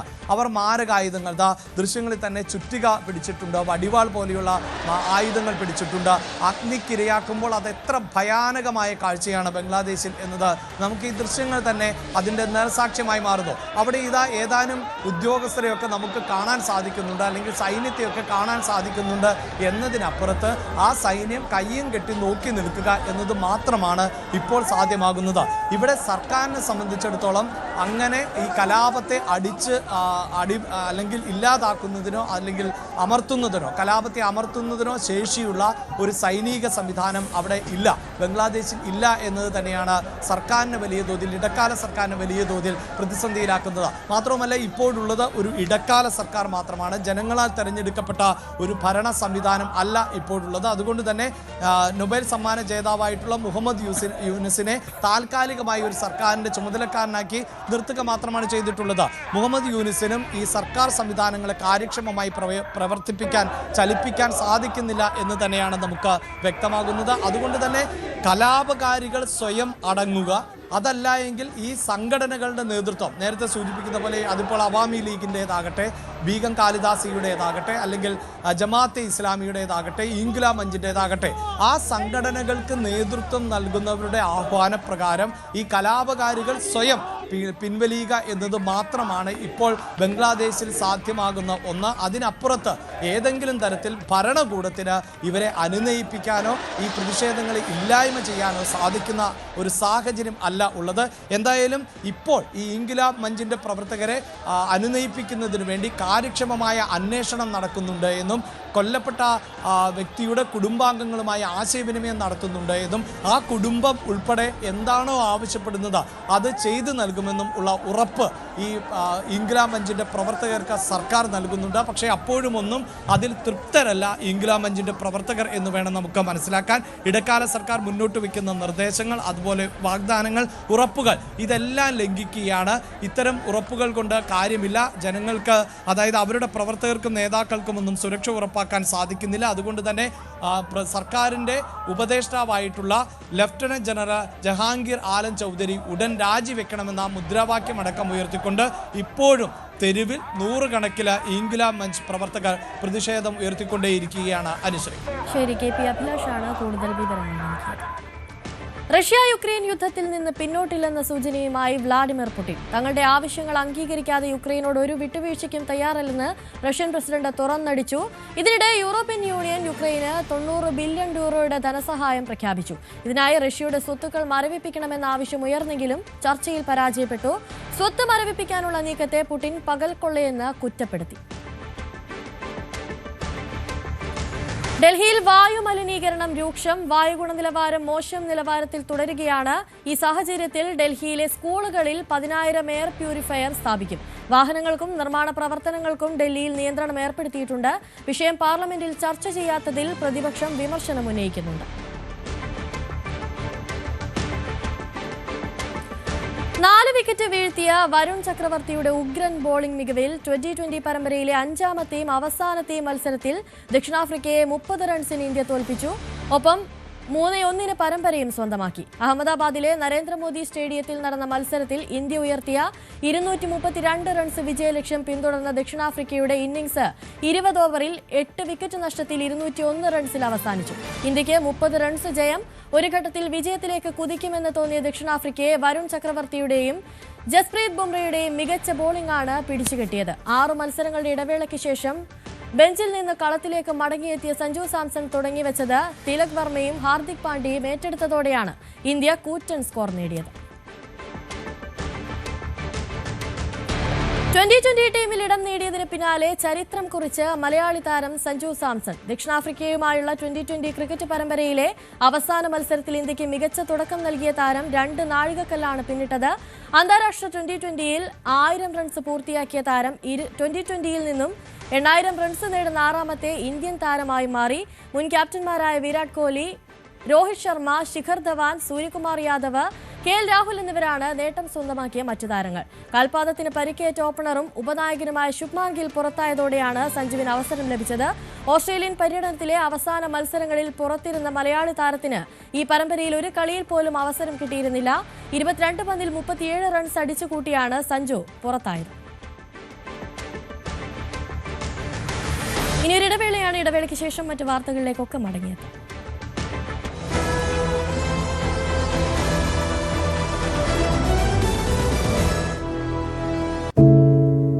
ഒരു മാധ്യമ പ്രവർത്തക എന്ന നിലയ്ക്ക് ഇപ്പോൾ ഏറ്റവും കൂടുതൽ കൈകാര്യം ചെയ്യേണ്ടി വരുന്നത് ലഹരിയുമായി ബന്ധപ്പെട്ട വാർത്തകളാണ്. കൊച്ചുകുട്ടികൾ മുതൽ യുവാക്കൾ വരെ എല്ലാവരും ഉൾപ്പെട്ടിരിക്കുന്ന ലഹരിയുടെ ഒരു വല. എന്താണ് നമ്മുടെ യുവതലമുറയ്ക്ക് സംഭവിക്കുന്നത് എന്നൊക്കെ എല്ലാവരും ചോദിച്ചു കാണും. പക്ഷേ അവരുടെ പ്രശ്നങ്ങളെ, അത് കുട്ടികൾ മുതൽ യുവാക്കൾ വരെ, അവരുടെ പ്രശ്നങ്ങളെ കേൾക്കുന്നതിന്, മനസ്സിലാക്കുന്നതിന്, ഒരു പരിഹാരം പറയുന്നതിന് മുതിർന്നവരായ നമുക്ക് എത്രമാത്രം കഴിയുന്നുണ്ട്? അവരിൽ ഉണ്ടാകുന്ന ചെറിയ മാറ്റങ്ങൾ നമ്മൾ തിരിച്ചറിയാറുണ്ട്. അവരുടെ ചുറ്റുമുള്ളത് ഒരു മായാലോകമാണ്. സോഷ്യൽ മീഡിയയുടെ, വീഡിയോ ഗെയിമുകളുടെ, സിനിമയുടെ, വാർത്തയുടെ വലിയ വിവരശേഖരത്തിന്റെ ലോകം. ആ ലോകത്തിനകത്ത് കുരുങ്ങിപ്പോകുന്ന കുട്ടികളെ തിരിച്ച് യഥാർത്ഥ ജീവിതത്തിലേക്ക്, മണ്ണിന്റെ മണമുള്ള ജീവിതത്തിലേക്ക് തിരിച്ചു കൊണ്ടുവരാൻ നമുക്കും കഴിയേണ്ടതല്ലേ? അവരെ കേൾക്കാൻ, അവരിൽ ഉണ്ടാകുന്ന മാറ്റങ്ങൾ തിരിച്ചറിയാൻ, അവരുടെ പ്രശ്നങ്ങൾക്ക് പരിഹാരം കാണാൻ നമുക്ക് മാത്രമേ കഴിയൂ. ചേർത്ത് പിടിക്കാം നമ്മുടെ കുട്ടികളെ. ലഹരിയുടെ വലയിൽ കുരുങ്ങാതെ അവരെ കാത്തുരക്ഷിക്കാം.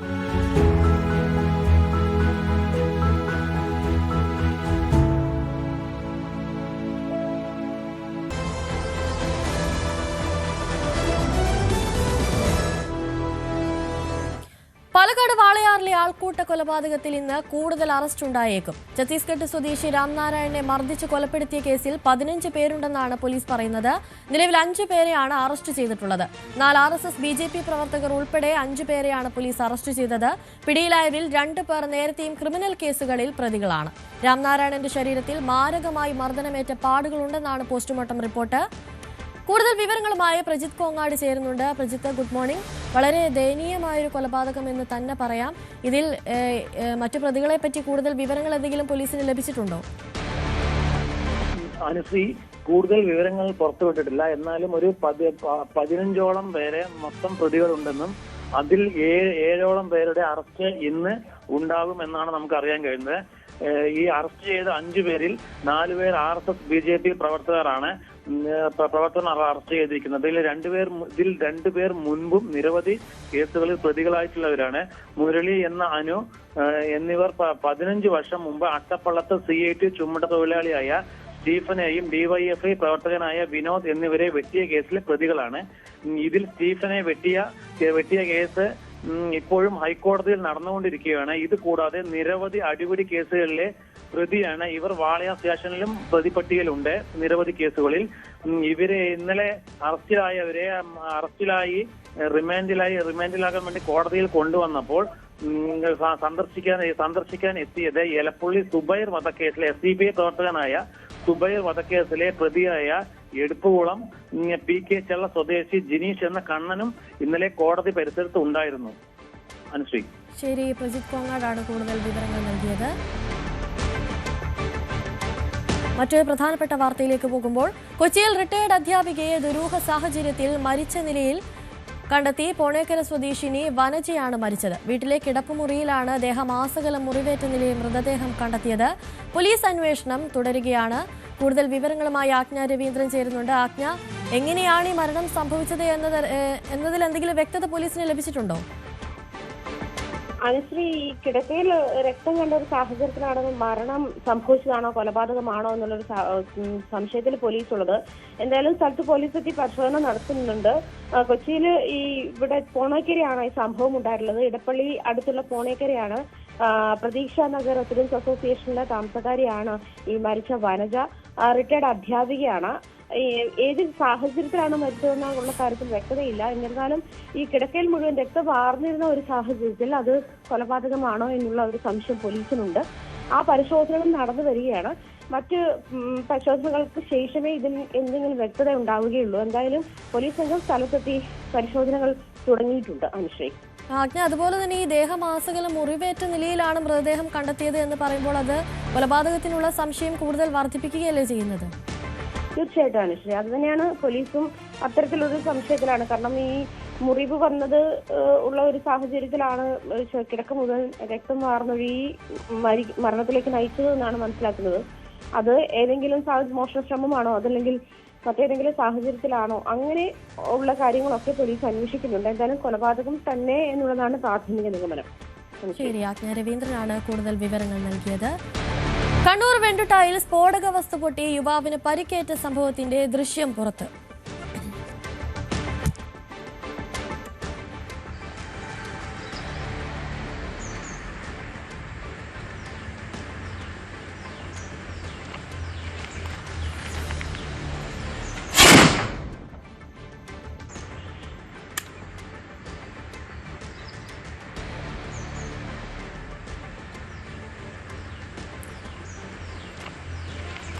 കണ്ണൂരിൽ സ്ഫോടക വസ്തു പൊട്ടിത്തെറിക്കുന്നതിന്റെ ദൃശ്യങ്ങളാണ് നമ്മളിപ്പോൾ കാണുന്നത്. തിരികൊളുത്തുന്നതിനിടയിൽ കയ്യിൽ നിന്ന് സ്ഫോടക വസ്തു പൊട്ടിത്തെറിക്കുകയാണ് ഉണ്ടായത്. റീൽസ് ചിത്രീകരണത്തിനിടെയായിരുന്നു സ്ഫോടനമുണ്ടായത്.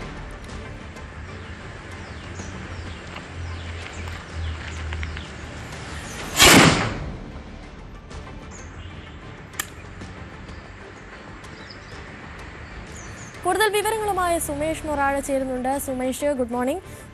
പാർട്ടി ആദ്യം പറഞ്ഞിരുന്നത് പടക്കമാണ് കയ്യിലിരുന്ന് പൊട്ടിയത് എന്നൊക്കെയായിരുന്നു. ആ വാദം ഇപ്പോൾ പൊളിഞ്ഞിരിക്കുകയാണല്ലേ?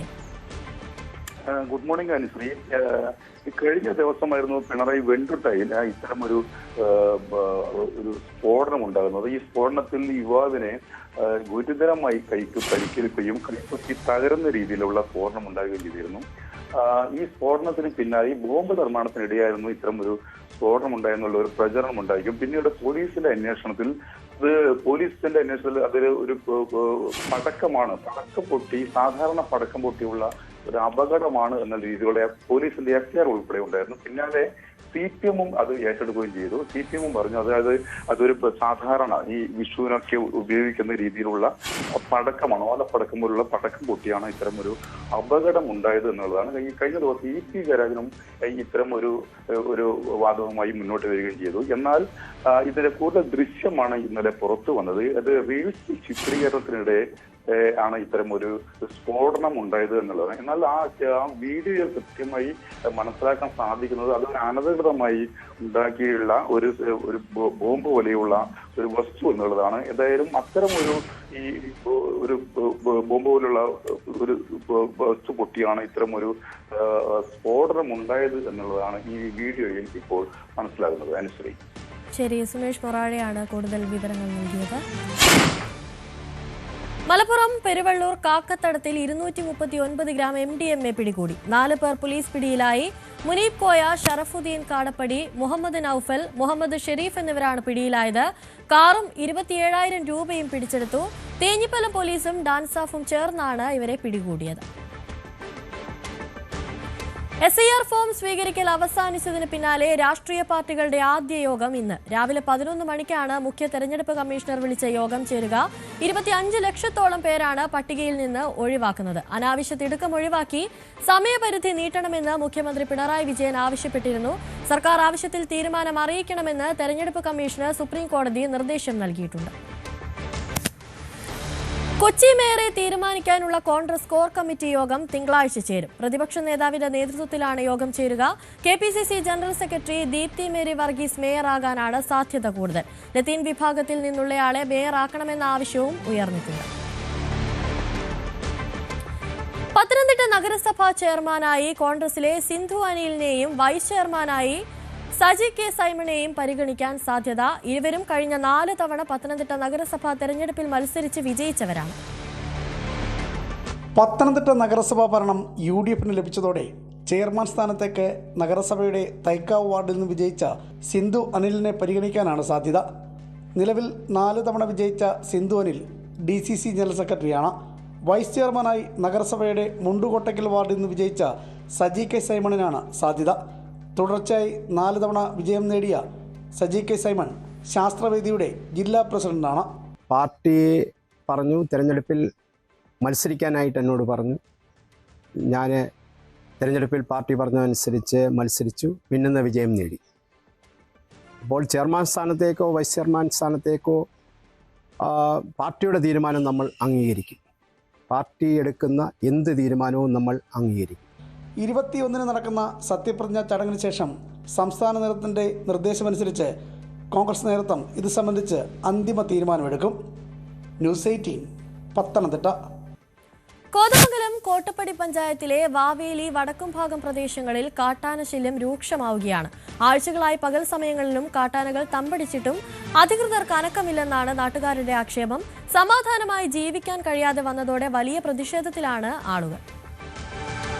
പകൽ 3 മണിയോടെ എത്തുന്ന 10ഓളം വരുന്ന കാട്ടാനക്കൂട്ടം റബ്ബർ തോട്ടങ്ങളിലാണ് ഇപ്പോൾ തമ്പടിക്കുന്നത്. പുരയിടങ്ങളിലും കൃഷിയിടങ്ങളിലും കനത്ത നാശം വരുത്തുന്ന ആനകൾ പിറ്റേന്ന് രാവിലെയാണ് കാട്ടിലേക്ക് മടങ്ങുന്നത്. ഈ സമയം കൊണ്ട് റബ്ബർ മരങ്ങൾ, വാഴ, തെങ്ങ്, പച്ചക്കറികൾ, കയ്യാലക്കെട്ടുകൾ തുടങ്ങിയവയെല്ലാം ചവിട്ടി മിതിക്കും. ഓടിച്ചാലും വനത്തിലേക്ക് മടങ്ങാൻ കൂട്ടാക്കാത്ത ആനകൾ വഴിയാത്രക്കാർക്കും വൻ ഭീഷണിയാണ് ഉയർത്തുന്നത്. കുട്ടികളെ സ്കൂളിൽ വിടാൻ പോലും രക്ഷിതാക്കൾ ഭയക്കുകയാണ്. ആനകൾ ഇത്രയും സുരക്ഷാ ഭീഷണി ഉയർത്തിയിട്ടും ബന്ധപ്പെട്ട അധികാരികളാരും തിരിഞ്ഞു നോക്കാത്തത് ജനരോഷത്തിന് കാരണമായിട്ടുണ്ട്. ഈ ഫെൻസിങ് ഇവിടെ അടുത്ത് വരെ കൊണ്ടിട്ടുണ്ട്. അവിടെ നിന്ന് വേട്ടന്മാരിൽ നിന്നൊക്കെ ആനകൾ വന്ന് ഇവിടെ വന്ന് കൂടിയേക്ക് തപ്പടിച്ചേക്കുവാണ്. സന്ധ്യയാകുമ്പോൾ വന്ന് കയറി കുടികൾ മുഴുവൻ നശിപ്പിക്കുകയാണ്. പേടിച്ചിട്ട് എനിക്ക് ഓടിക്കാനോ വരാനോ സന്ധ്യയാകുമ്പോൾ വരാൻ എനിക്ക് പേടിയായിട്ട് ഞാൻ വരാറില്ല. അതുകൊണ്ട് കുടി മുഴുവൻ നശിപ്പിച്ചു കളഞ്ഞു. ജീവിക്കാൻ പറ്റാത്ത സാഹചര്യമാണ് ഇവിടെയെന്നും കൃഷിനാശത്തിന് നഷ്ടപരിഹാരം കിട്ടണമെന്നും വന്യമൃഗശല്യത്തിന് ശാശ്വതമായ പരിഹാരം എത്രയും വേഗം ഉണ്ടാക്കണമെന്നുമാണ് നാട്ടുകാരുടെ ആവശ്യം. ഞങ്ങൾ നിൽക്കുന്നത് പട്ടയ ഭൂമിയിലാണ്. ഈ ആന കയറി ഇറങ്ങിക്കൊണ്ടിരിക്കുന്നത് മുഴുവൻ നമ്മുടെ കൃഷിഭൂമിക്കിടെയാണ്. ഇതൊരു ഒരാഴ്ചയായിട്ട് ഒരു 3:30-4 മണിയാകുമ്പോഴത്തേക്കും ആന കൃഷിഭൂമിയിലേക്ക് ഇറങ്ങി നാശം തുടങ്ങുകയാണ്. നേരം വെളുത്ത് 6 മണി 7 മണിയായിട്ട് ആന തിരിച്ച് കാട്ടി കയറി പോണില്ല. ഇതൊക്കെ ബന്ധപ്പെട്ട അധികാരികൾ നമ്മൾ മുഴുവൻ അറിയിച്ചിട്ടും ഇതുവരെ ഇതുവരെ ഞങ്ങൾക്കൊരു തീരുമാനം ഉണ്ടാക്കാനായിട്ട് അവർ മുന്നിട്ടില്ല. ഞങ്ങൾ എന്ത് ചെയ്ത് ഇത് നോക്കി സൂം ചെയ്ത് കണ്ടിട്ട് ആന കാണാവാ, ആനക്കൂട്ടം ഇറങ്ങി നിൽക്കുകയാണ്. ഇത് കാടല്ല, ഞങ്ങൾ കൃഷി ഉപേക്ഷിച്ച് പോയേക്കണ പറമ്പുകളാണ് ഇതൊക്കെ. ന്യൂസ് 18 കോതമംഗലം. കാട്ടാനപ്പേടിയിൽ കഴിയുന്ന കൊല്ലത്തുള്ള കുറച്ച് ആളുകളുണ്ട്. അവരുടെ വാർത്തയിലേക്കാണ് നമ്മളിനി പോകുന്നത്. കൊല്ലം പിറവന്തൂർ വൻമഴയിൽ ജനവാസ മേഖലയിൽ കാട്ടാനകൾ തമ്പടിക്കുന്നത് പതിവാവുകയാണ്. കനാലും പാലങ്ങളും കടന്നാണ് ജനവാസ മേഖലയിൽ കാട്ടാനകൾ എത്തിയത്. 1 മാസമായി വൻമല പത്തുപറയിലുള്ളവരുടെ ഉറക്കം നഷ്ടമായിട്ട്. ചാലിയക്കരയിലൂടെ എത്തിയ ആന രാത്രിയാണ് വൻമലയിലെത്തിയത്. തെങ്ങ്, വാഴ, കവുങ്ങ്, കുരുമുളക്, ചേന, ചേമ്പുൾപ്പെടെ വ്യാപകമായി കൃഷി നശിപ്പിച്ചു. കാട്ടാനകളെ തുരത്താൻ പ്രദേശവാസികളും വനംവകുപ്പും കിണഞ്ഞു ശ്രമിക്കുന്നുണ്ടെങ്കിലും ആനകൾ പ്രദേശത്ത് തന്നെ നിലയുറപ്പിക്കുകയാണ്. 1 മാസം മുൻപ് കൃഷിയിടത്തിലെത്തിയ ആനകൾ തിരികെ കാട്ടിലേക്ക് മടങ്ങും വഴി ചാലിയക്കര എസ്റ്റേറ്റിലെ കാവൽക്കാർ പടക്കമെറിഞ്ഞിരുന്നു. ഇതോടെ ആന തിരികെ ജനവാസ മേഖലയിലേക്ക് മടങ്ങുകയായിരുന്നു. 3 ആഴ്ച കൃത്യമായിട്ടായി കേട്ട് 3 ആഴ്ച ശല്യം തുടങ്ങിയിട്ട് ഇവിടെ ശല്യം തുടങ്ങി 3 ആഴ്ച അവിടുന്ന് വന്നപ്പോ തിരിച്ചു വന്നു. വൻമല പത്തുപറയിൽ കാട്ടാന ജനവാസ മേഖലയിൽ ഇറങ്ങി നാശനഷ്ടമുണ്ടാക്കിയ സ്ഥലം PS സുബാൽ MLA സന്ദർശിച്ചു. RRT സംഘം സ്ഥലത്തുണ്ട്. അടിയന്തരമായിട്ട് RRT സംവിധാനം ഒരു 2-3 ദിവസക്കാലം ഇവിടെ ക്യാമ്പ് ചെയ്തുകൊണ്ട് ആന നമ്മുടെ ഈ പ്രദേശത്തേക്ക് ഇറങ്ങി വരുന്ന അവസരത്തിൽ അതിനെ തുരത്താൻ ആവശ്യമായിട്ടുള്ള ഒരു നടപടിയാണ് ആദ്യഘട്ടം എന്നുള്ള തരത്തിൽ നമ്മൾ ആലോചിച്ചിട്ടുള്ളത്. അതിന് RRT സംവിധാനം ഇവിടെ ക്യാമ്പ് ചെയ്ത് ആവശ്യമായിട്ടുള്ള പ്രവർത്തനങ്ങൾ അതുമായി ബന്ധപ്പെട്ട് നടത്തും. മുൻപ് പാലം കടന്ന ആനകൾ എത്തില്ലായിരുന്നുവെന്ന് പ്രദേശവാസികൾ പറയുന്നു. എന്നാൽ ആന പാലത്തിലൂടെ സഞ്ചരിക്കാൻ തുടങ്ങിയതോടെ നാട്ടുകാർ ആശങ്കയിലാണ്. വൻമലയിൽ നിന്നും 2 കിലോമീറ്റർ മാത്രം അകലെയാണ് പുനലൂർ മൂവാറ്റുപുഴ മലയോര ഹൈവേ. അപ്ഡേറ്റ് പാലത്തിന് കീഴിൽ മാത്രം ചപ്പാത്ത ആ തോട് ആറുള്ളതിന്റെ ആറ്റി കൂടെ തന്നെ വന്നാണ് ജൈവത്തിക്കകത്ത് കയറി വരുന്നത്. ആന തിരിച്ചു പോകാനുള്ള വഴി അവർ തിരിച്ചു പോകുന്ന സമയത്ത് അവർ നമ്മുടെ ജനവാസ കേന്ദ്രത്തിലൂടെ തന്നെ ആന വിടുവാനുള്ള ഒരു ചിന്തയാണ് അവരുടെ. അവിടുത്തെ ശല്യം കുറേ ഇന്നത്തെ ഇപ്പം 4 പേരായി ഇതിനകത്ത്. 2 പേര് കയറിയതാ, ഇപ്പൊ 4 പേരായി നമ്മുടെ ഈ പന്മള ഭാഗത്ത് കയറിയത്. ന്യൂസ് 18 പുനലൂർ. ഡിസംബറാണ്, എല്ലായിടത്തും തണുപ്പാണ്. മൂന്നാറും തണുത്ത് വിറയ്ക്കുകയാണ്. ഡിസംബർ പകുതി എത്തിയതോടെ മൂന്നാറിൽ അതിശൈത്യവും ആരംഭിച്ചിരിക്കുകയാണ്. കഴിഞ്ഞ ദിവസം 3 ഡിഗ്രി സെൽഷ്യസ് ആയിരുന്നു മൂന്നാറിലെ താപനില. ഈ സീസണിൽ രേഖപ്പെടുത്തിയ ഏറ്റവും കുറഞ്ഞ താപനിലയാണിത്. തണുപ്പ് വർദ്ധിച്ചതോടെ മൂന്നാറിലേക്ക് സഞ്ചാരികളുടെ വരവ് വർദ്ധിക്കുമെന്ന പ്രതീക്ഷയിലാണ് വിനോദസഞ്ചാര മേഖല.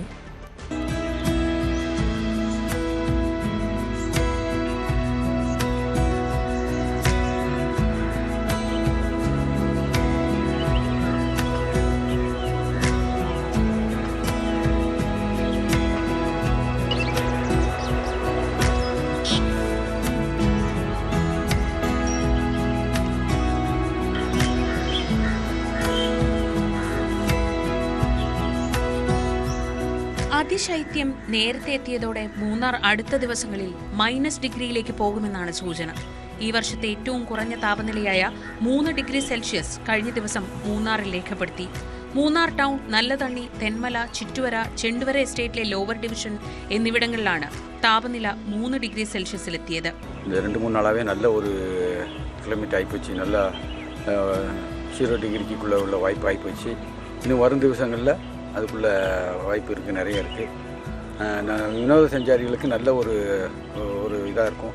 காலை நேரத்தில் ஒரு 3-4 நாளைக்குள்ளே இதை விட கூடுதலான ஒரு பனி பொழிவை பார்க்கலாம். இந்த சாம பனின்னு சொல்லுவாங்க, அந்த மாதிரி உள்ள வாய்ப்பெல்லாம் நிறைய இருக்குது. രാത്രിയിൽ അതിശൈത്യം തുടരുമ്പോഴും പകൽ സമയത്ത് മൂന്നാറിലെ ചൂട് 22 ഡിഗ്രി സെൽഷ്യസ് ആണ്. ക്രിസ്തുമസ്, പുതുവത്സര അവധി തുടങ്ങിയതോടെ മൂന്നാറിൽ തണുപ്പ് ആസ്വദിക്കാൻ എത്തുന്ന സഞ്ചാരികളുടെ തിരക്കും വർദ്ധിച്ചു. ഇത് വിനോദസഞ്ചാര മേഖലയ്ക്കും ഈ മേഖലയെ ആശ്രയിച്ച് ജീവിക്കുന്ന ആയിരക്കണക്കിന് ആളുകൾക്കും വലിയ പ്രതീക്ഷയാണ് പകർന്നു നൽകുന്നത്.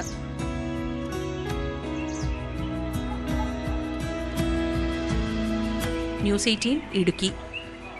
ഇനി ശബരിമലയിലേക്ക് പോകുമ്പോൾ ശബരിമലയിൽ ഭക്തജന തിരക്ക് തുടരുകയാണ്. ഇന്നലെ 96,631 ഭക്തരാണ് മല കയറിയത്. ഇന്ന് പുലർച്ചെ 6 വരെ 23,000-ഓളം ഭക്തരാണ് മല കയറിയത്. നാളെ മുതൽ ഒന്നിടവിട്ട ദിവസങ്ങളിൽ സന്നിധാനത്ത് കേരളീയ ഭക്ഷണം അന്നദാനമായി വിതരണം ചെയ്യും. പുല്ലുമേട് കാനനപാത വഴി എത്തുന്ന ഭക്തരുടെ എണ്ണം ദിവസം 1000-ആയി നിജപ്പെടുത്തിയതും നിലവിൽ വന്നു. ശബരിമലയിൽ നിന്നും ജി ശ്രീജിത്ത് തയ്യാറാക്കിയ റിപ്പോർട്ടുകളാണ്. ശബരിമലയിൽ ഇന്ന് രാവിലെയും നല്ല തിരക്ക് തന്നെയാണ് അനുഭവപ്പെടുന്നത്. ഇന്നലെ ഏതാണ്ട് 96,000-ഓളം ഭക്തജനങ്ങളാണ് ശബരിമല സന്നിധാനത്ത് ദർശനം നടത്തിയത്. ഇന്നലെ രാവിലെ മാത്രമല്ല, മിനിയാന്നും ഇത് തന്നെയായിരുന്നു, സമാനമായ അവസ്ഥയായിരുന്നു. ഏതാണ്ട് 97,000-ഓളം ഭക്തർ, അതായത് ഏതാണ്ട് 1,00,000-ത്തിനടുത്ത് ഭക്തർ എല്ലാ ദിവസവും സന്നിധാനത്ത് ദർശനം നടത്തുന്ന ഒരു രീതിയാണ് ഇപ്പോൾ കാണാൻ സാധിക്കുന്നത്. സാധാരണഗതിയിൽ ശനി, ഞായർ ദിവസങ്ങളിൽ വലിയ തിരക്ക് അനുഭവപ്പെടുന്നില്ല എന്നുള്ളതാണ് ഈ ഒരു തീർത്ഥാടന കാലം തുടങ്ങിയതിൽ പിന്നെയുള്ള അവസ്ഥ. പക്ഷേ ഇന്ന് രാവിലെ നല്ല തിരക്ക് തന്നെ അനുഭവപ്പെടുന്നുണ്ട്. അത് കഴിഞ്ഞ ദിവസങ്ങളിലൊക്കെ പോലെ സമാനമായ ഒരു കണക്കാണ്. രാവിലെ ഒരു 25,000-30,000 അടുത്ത തീർത്ഥാടകർ പുലർച്ചെ മുതൽ മല ചവിട്ടുന്ന കാഴ്ചയാണ് നമുക്ക് കാണാൻ സാധിക്കുന്നത്. എന്തായാലും ഇന്നു മുതൽ പുല്ലുമേട് വഴിയുള്ള ഭക്തരുടെ എണ്ണം നിജപ്പെടുത്തിയിട്ടുണ്ട്. അത് ഹൈക്കോടതിയുടെ ഒക്കെ നിർദ്ദേശം കൂടി പരിഗണിച്ചുകൊണ്ട് 1000 ഭക്തരെ മാത്രമാണ് ഒരു ദിവസം അതുവഴി സന്നിധാനത്തേക്ക് കയറ്റിവിടുക.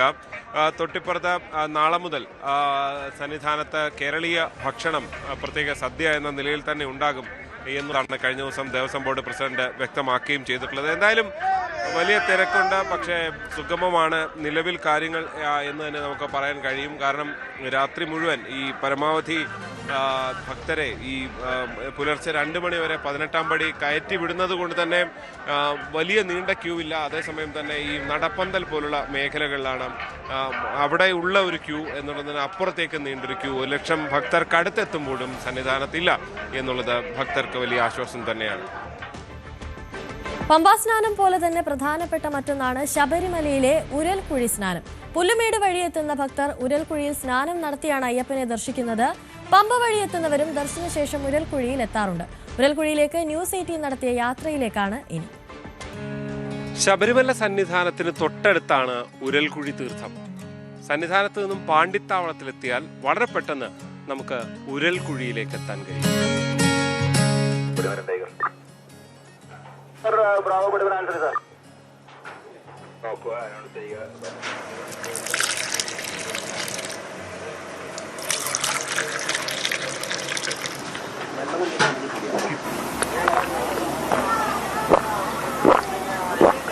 പോകണ്ടെങ്കിൽ 3 മേടിക്കട്ടോ.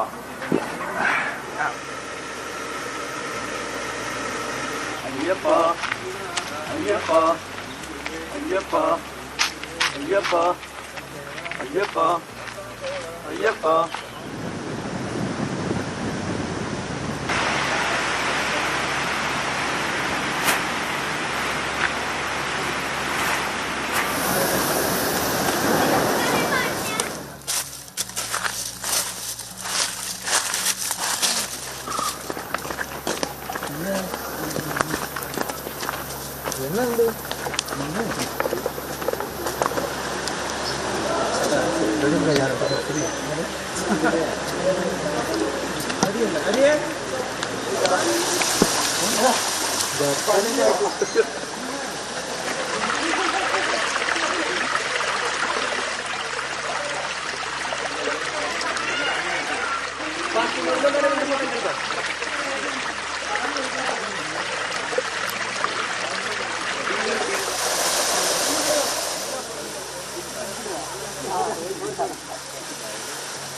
അത് ചെറിയ സ്പേസ് ആണ്, സംഭവം അതാണ്. പക്ഷെ അതിൽ എത്ര തടിയുള്ള ആൾ വന്ന് വിളിച്ചാലും ആ ഒരു സ്പേസ് ആളുടെ വീതിക്കും വണ്ണത്തിനും അനുസരിച്ച് അത് വികസിക്കുന്നതാണ് നമ്മൾ കേൾവി. എനിക്കറിയില്ല. ഇപ്പോൾ ആ നമ്മളെ കൂട്ടത്തിലുള്ള സമയമാണെങ്കിലും ഈ സമയമാണെന്നുണ്ടെങ്കിൽ ആരും വിളിക്കുകയാണെന്നുണ്ടെങ്കിലും അത് അതിനനുസരിച്ച് വരും. ആളുകൾക്ക് ഏതൊരു കേടുപാടും പറ്റൂല. പാറയാണ്, ഇങ്ങനെ മുങ്ങുമ്പോൾ മേത്ത് പരിക്ക് അങ്ങനത്തെ സംഭവങ്ങളൊക്കെ ഉള്ള പേടി, അങ്ങനത്തെ ടെൻഷനൊന്നും ഉണ്ടാവില്ല. മുങ്ങുമ്പോൾ എന്താ നല്ല നല്ല എക്സ്പീരിയൻസ്. അതിപ്പോൾ എങ്ങനെ പറഞ്ഞറിയിക്കുക, അത് മുങ്ങിക്കഴിഞ്ഞാലേ മനസ്സിലാവുള്ളൂ. ഉൾക്കുഴി ഞങ്ങൾ നേരെ സന്നിധാനത്തേക്കാണ് സാധാരണ വരവ്. സന്നിധാനത്ത് നേരെ ഉൾക്കുഴിക്ക് മേലെ വഴി തന്നെ നമ്മൾ വരവ്, സ്ഥിരം വരുന്ന വഴിതാ. നമ്മളിപ്പോൾ 18 മണി കയറി വരുമ്പോൾ ഓൾറെഡി ക്ഷീണത്തിനാണല്ലോ. ഇതിപ്പോൾ കാട്ടിൽ നിന്നൊക്കെ വരുന്ന ഒരു വെള്ളം നല്ല തണുപ്പാണ്. ആ ക്ഷീണമൊക്കെ ഇതിലാണ് മാറും.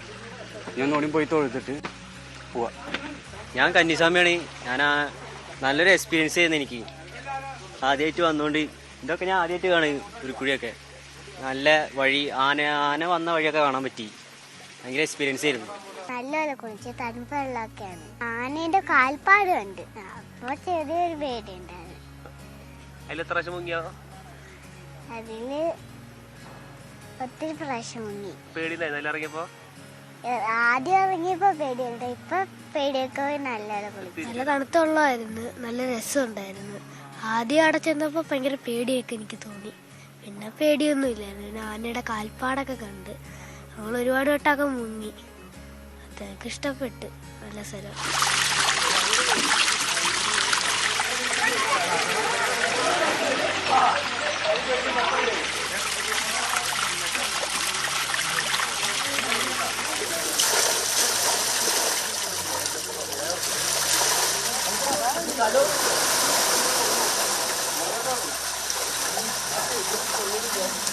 ശബരിമലയിലെല്ലാം ഒരു അനുഭവവും അനുഭൂതിയും ഒക്കെയാണ്.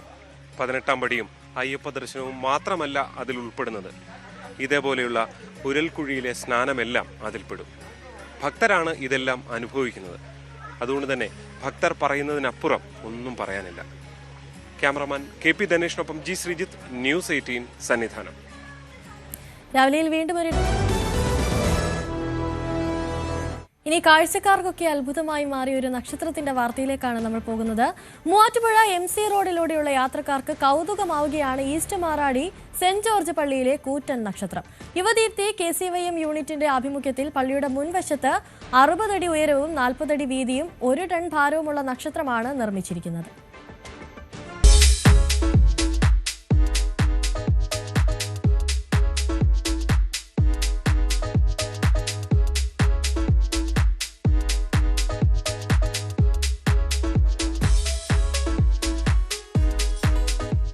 നിരവധി യാത്രക്കാരാണ് കൂറ്റൻ നക്ഷത്രം കാണാനും സെൽഫി എടുക്കുന്നതിനുമായി എത്തുന്നത്. പള്ളിയുടെ മുൻവശത്ത് 60 അടി ഉയരവും 40 അടി വീതിയും 1 ടൺ ഭാരവുമുള്ള നക്ഷത്രമാണ് നിർമ്മിച്ചിരിക്കുന്നത്.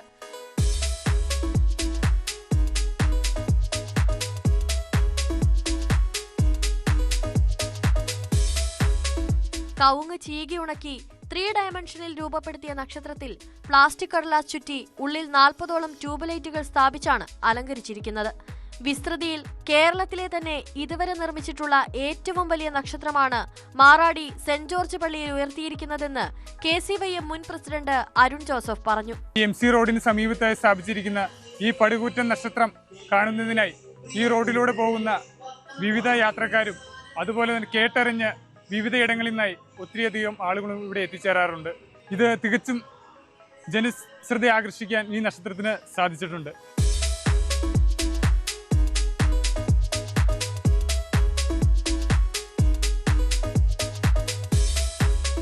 40ഓളം യുവജനങ്ങളുടെ 1 മാസത്തെ കഠിനാധ്വാനത്തിന്റെ ഫലമായാണ് കൂറ്റൻ നക്ഷത്രം ഒരുക്കിയതെന്നും MC റോഡിലൂടെ സഞ്ചരിക്കുന്ന നിരവധി ആളുകളാണ് നക്ഷത്രം കാണാനായി എത്തുന്നതെന്നും ഇടവക വികാരി ഫാദർ ജെയിംസ് ചൂരത്തൊട്ടി പറഞ്ഞു.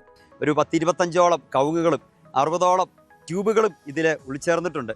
ഇതിനോടകം പല സ്ഥലത്തു നിന്നും ഒരുപാട് വ്യക്തികൾ ഈ നക്ഷത്രം കാണുവാൻ വേണ്ടി എത്തുകയും എല്ലാവരെയും മുക്തകണ്ഠം പ്രശംസിക്കുകയും ചെയ്തു. ഈ നക്ഷത്രത്തിൻ്റെ രൂപകൽപ്പനയിൽ പങ്കുചേർന്ന യുവജനങ്ങളും KCYMലെ മിഷൻ ലീഗിലെ അംഗങ്ങളുമാണ് എൻ്റെ ചുറ്റുമുള്ളത്. ഏതൊക്കെയായാലും ഇത്ര വലിയ ഒരു സംരംഭം മാറാടി സെൻറ്റ് ജോർജ് ഇടവകയുടെ പള്ളി അങ്കണത്തിൽ സ്ഥാപിക്കാൻ സാധിച്ചതിൽ ഞങ്ങൾ ഇന്ന് വളരെ അഭിമാനിതരും കൃതജ്ഞതരും ഉള്ളവരുമാണ്. KCYM unit president Dindo Mon Baby, secretary Athul Benny, treasurer Albert Benny, committee അംഗങ്ങളായ ഡാരിസ് സെബാസ്റ്റ്യൻ, അലൻ മാത്യു, ഡൊമിനിക് തോമസ് തുടങ്ങിയവരുടെ നേതൃത്വത്തിൽ KCYM CML അംഗങ്ങളുടെയും ഇടവക അംഗങ്ങളുടെയും സഹകരണത്തോടെയാണ് നക്ഷത്രമൊരുക്കിയിരിക്കുന്നത്.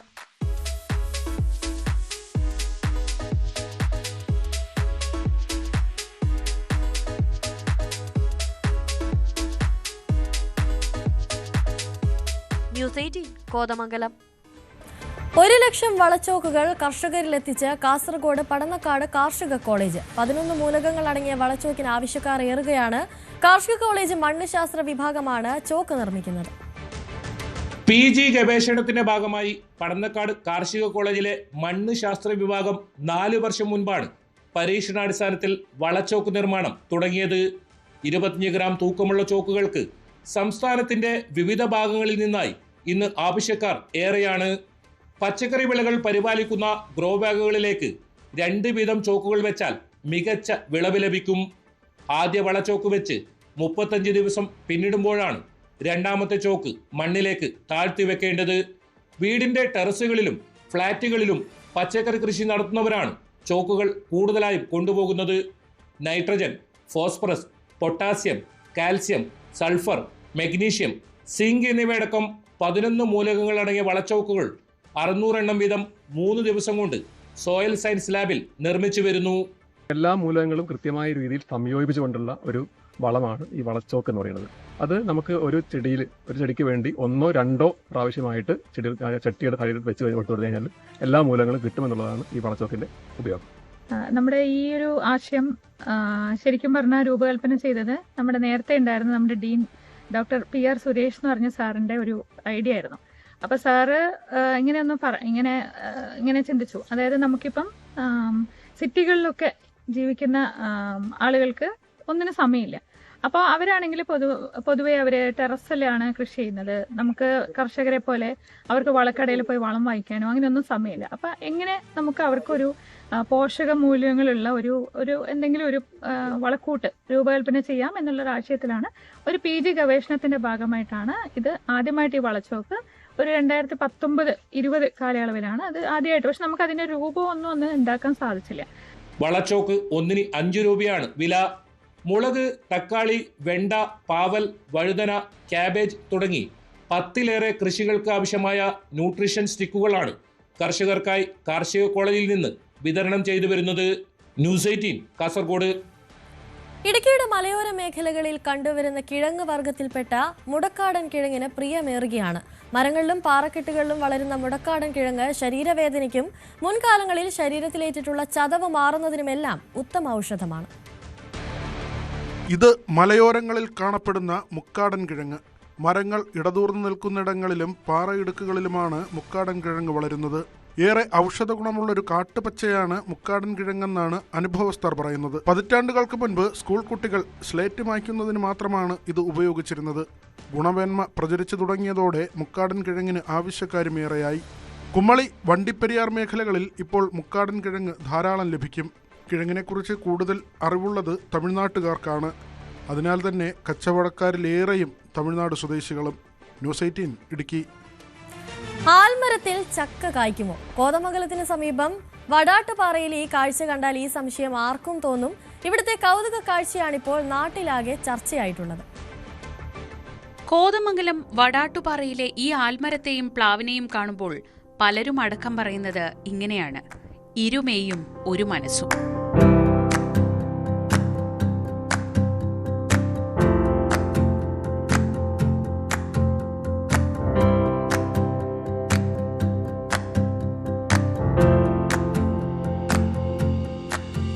കൂറ്റൻ ആൽമരവും അതിന് മധ്യഭാഗത്തായി കായ്ച്ചു കിടക്കുന്ന ചക്കയും പ്രകൃതിയുടെ ഒരു അപൂർവ കൂട്ടുകെട്ട്.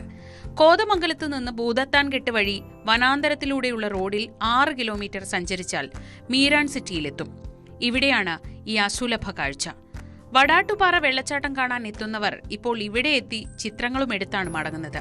ഈ നാടിന്റെ ഒരു മനോഹരമായ ഒരു കാഴ്ചയാണ് കാണുന്നത്. വലിയ അത്ഭുതമായിട്ടാണ് കാണുന്നത്. കാരണം പ്ലാവില്ല, ആലയിലാണ് ചക്ക കിടക്കുന്നത്. ഒരിക്കലും ഒരു സ്ഥലത്തും ആലയിൽ ചക്ക ഉണ്ടായി കാണുന്നില്ല. പക്ഷേ വടാട്ടുപാറയുടെ ഈ പ്രദേശത്ത് മീരാൻ സിറ്റിയിൽ ആലയിലാണ് ചക്ക ഉണ്ടായി കിടക്കുന്നത്. അത് അനേകർ വന്ന് കാണുന്നുണ്ട്. ഇവിടെ ഒരു ടൂറിസ്റ്റ് മേഖലയാണ്, വെള്ളച്ചാട്ടമുള്ള സ്ഥലമാണ്. അനേകർ വരുന്നവരത് കാണുന്നുണ്ട്, വളരെ സന്തോഷമായി കണ്ടു പോകുന്നുണ്ട്.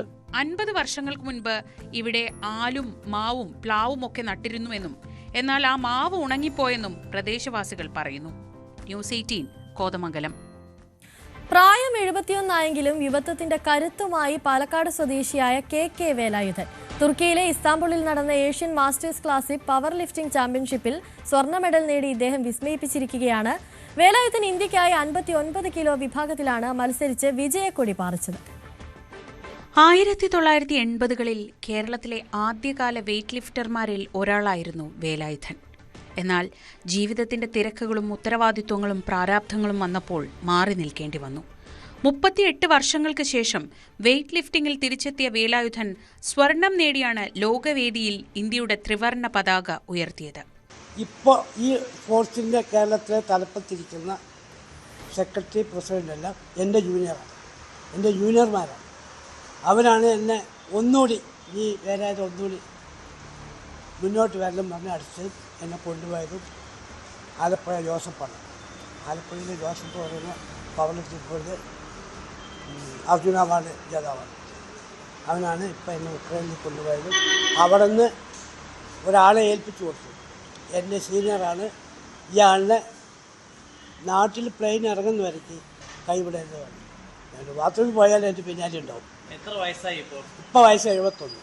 പാലക്കാട് കഞ്ചിക്കോട് ഇൻസ്ട്രുമെന്റേഷനിലെ ജോലിയിൽ നിന്ന് വിരമിച്ച ശേഷമാണ് പവർ ലിഫ്റ്റിംഗ് രംഗത്ത് സജീവമായത്. തിരിച്ചുവരവിൽ ദേശീയ മാസ്റ്റേഴ്സ് ചാമ്പ്യൻഷിപ്പിൽ 2 തവണ വേലായുധൻ റെക്കോർഡുകൾ തകർത്തു. തുടർന്നായിരുന്നു ഏഷ്യൻ ചാമ്പ്യൻഷിപ്പിലെ നേട്ടം. വേലായുധന്റെ ഓരോ ചുവടിനും പിന്നിൽ നിന്ന് നിശബ്ദമായി കരുത്തേകിയത് ഭാര്യ ഇന്ദിരയാണ്. ന്യൂസ് 18 പാലക്കാട്. തിരുവനന്തപുരം കല്ലമ്പലത്ത് ബ്ലേഡ് മാഫിയയുടെ ഭീഷണിയെ തുടർന്ന് യുവതി ആത്മഹത്യയ്ക്ക് ശ്രമിച്ച സംഭവത്തിൽ അന്വേഷണം ശക്തമാക്കി പോലീസ്. പലിശയ്ക്ക് നൽകിയ പണം തിരിച്ചു നൽകാത്തതിന് ബ്ലേഡ് മാഫിയ സംഘം പെൺകുട്ടിയെ വിവാഹം കഴിക്കാനിരുന്ന യുവാവിന്റെ വീട്ടിൽ പോയി ഭീഷണി മുഴക്കിയിരുന്നു. ഇതോടെ പെൺകുട്ടിയുടെ കല്യാണവും മുടങ്ങിയിരുന്നു.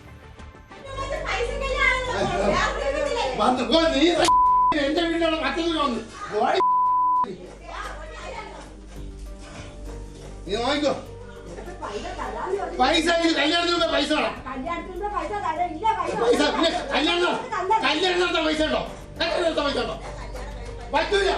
തിരുവനന്തപുരം കല്ലമ്പലം സ്വദേശിയായ 23 വയസ്സുള്ള കാജൽ എന്ന പെൺകുട്ടിയാണ് ജീവനെടുക്കാൻ ശ്രമം നടത്തിയത്. അമിത ഗുളികകൾ കഴിച്ച് ഗുരുതരാവസ്ഥയിലായ പെൺകുട്ടിയെ വർക്കലയിലെ സ്വകാര്യ ആശുപത്രിയിൽ തീവ്രപരിചരണ വിഭാഗത്തിൽ പ്രവേശിപ്പിച്ചു. പെൺകുട്ടിയുമായി വിവാഹം നിശ്ചയിച്ച കൊല്ലം സ്വദേശിയായ യുവാവിന്റെ വീട്ടിൽ ബ്ലേഡ് മാഫിയ സംഘം 3 വാഹനങ്ങളായി എത്തുകയും പെൺകുട്ടിയുടെ മാതാവ് പണം നൽകാനുണ്ടെന്ന് അറിയിക്കുകയും ചെയ്തു. പണം കിട്ടാത്തതിനാൽ വിവാഹത്തിൽ നിന്നും പിന്മാറണമെന്നും അല്ലെങ്കിൽ കൊന്നുകളയുമെന്നും ഭീഷണിപ്പെടുത്തി. തുടർന്ന് യുവാവ് വിവാഹത്തിൽ നിന്നും പിന്മാറുകയായിരുന്നുവെന്ന് അറിയിക്കുകയും ചെയ്തു.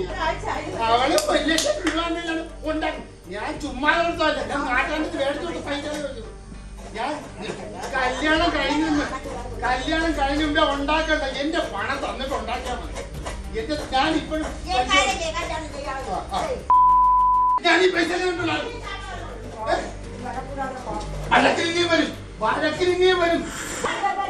കല്ലമ്പലം ഞെക്കാട് സ്വദേശികളായ സുനി, നിഷ, അൻസാരി, ബ്രൗൺ, രമണി, മഞ്ജു തുടങ്ങി കണ്ടാലറിയാവുന്ന മറ്റുള്ളവർക്കെതിരെയുമാണ് കല്ലമ്പലം പോലീസ് കേസ് രജിസ്റ്റർ ചെയ്തിരിക്കുന്നത്. പലിശ കിട്ടിയില്ലെന്നാരോപിച്ച് ബ്ലേഡ് മാഫിയ നിരവധി തവണ വീട്ടിലെത്തി ബഹളമുണ്ടാക്കിയിട്ടുണ്ടെന്നും തുടർന്ന് കല്യാണം മുടക്കുമെന്ന് ഭീഷണിപ്പെടുത്തുകയും ചെയ്തതായി പെൺകുട്ടിയുടെ അമ്മ പറയുന്നു. അവരൊക്കെ എന്തോ ചോദിക്കുന്നു, എന്തോ അത് എങ്ങനെ മോളെ മുടങ്ങിയെന്ന് ചോദിക്കൂലേ?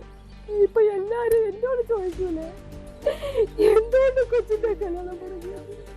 അതല്ലേ പറഞ്ഞ ഇവരുമായിട്ടുള്ള കോണ്ടാക്റ്റാണ്, ഞാനുമായിട്ടൊരു കോണ്ടാക്റ്റും ഇല്ല. ബ്രൗൺ ആറ്റിങ്ങന്തോ കൊണ്ടാണ് അതിനെ പറ്റി എനിക്കറിയത്തില്ല. ഈ പോയ വ്യക്തികളെയൊക്കെ ഇവരെ എനിക്കറിയുള്ളൂ. അവിടെ കുറെ പേര് ഇന്ന് അങ്ങനെ പറയുന്നുണ്ട്. എനിക്ക് അതിനെപ്പറ്റി അറിയത്തില്ല. നിഷയ്ക്കറിയാം ബ്രൗൺ ആരാണെന്നും എന്താണെന്നുള്ള വിവരം മൊത്തവും നിഷയ്ക്കറിയാം. അവരുമായിട്ടാണ് കോണ്ടാക്റ്റും കാര്യങ്ങളും എല്ലാം. ഈ അവര് ഇവരെ കൊണ്ടുപോയി 30 ഗുണ്ടാൾക്ക് 10-30 പേര് 3 വണ്ടിയിലാണ് പോയത്. ബാക്കി എല്ലാവരും റോഡിൽ അവരെ ഒരു ഇട റോഡാണ് അവിടെ നിന്ന് ഇതുവരെ ഉണ്ടായിട്ടില്ല. നീതി ലഭിക്കുമെന്ന് അവർ പറയുന്നതല്ലാതെ ഇവരെ അകത്തിട്ടാൽ ഞാൻ അവർക്ക് സല്യൂട്ട് ചെയ്യും നീതി ലഭിച്ചെന്ന്. ഇവരെ ഈ പോയവരെ എൻ്റെ കൊച്ചിൻ്റെ കല്യാണം ഇനിയിപ്പോൾ നടന്നില്ലെങ്കിലും എനിക്ക് സമാധാനം. ഇവരെ ഞാനും എൻ്റെ മോളോട് ചേർന്നവരെ ജയിലിനകത്താക്കണം, എനിക്കാക്കണം. ഇനി ഒരു കൊച്ചുങ്ങൾക്കും ഇങ്ങനെ ഒരു ഗതി ഉണ്ടാവല്ലേ. നിശ്ചയിച്ചുറപ്പിച്ച വിവാഹത്തിൽ നിന്നും പിന്മാറിയെന്ന് യുവാവിന്റെ വീട്ടുകാർ അറിയിച്ചെങ്കിലും സത്യാവസ്ഥ മനസ്സിലാക്കി തിരിച്ചുവരുമെന്ന പ്രതീക്ഷയിലാണ് പെൺകുട്ടി ഇപ്പോഴും.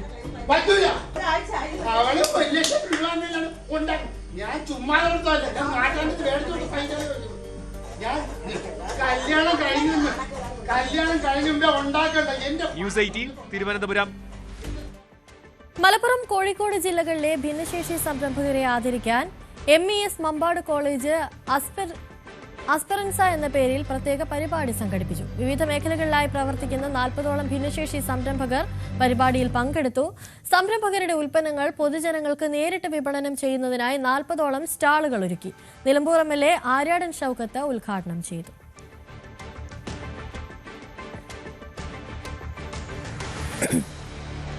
ഇനി രാവിലെയുടെ സ്പെഷ്യൽ സെഗ്മെന്റിലേക്കാണ്. സ്പെഷ്യൽ ഡേയിലേക്ക്. കണ്ണൂർ തില്ലങ്കേരി സ്വദേശിനിയായ അമൃതയുടെ പിറന്നാളാണിത്. അമൃതയ്ക്ക് ന്യൂസ് 18ന്റെ പേരിൽ എല്ലാവിധ പിറന്നാൾ ആശംസകളും നേരുകയാണ്. ഫോർട്ട് കൊച്ചി സ്വദേശിയായ ആഷമ്മയുടെ പിറന്നാളാണിന്ന്. ആഷമ്മയ്ക്ക് എല്ലാവിധ ആശംസകളും നേരുകയാണ്. Happy birthday.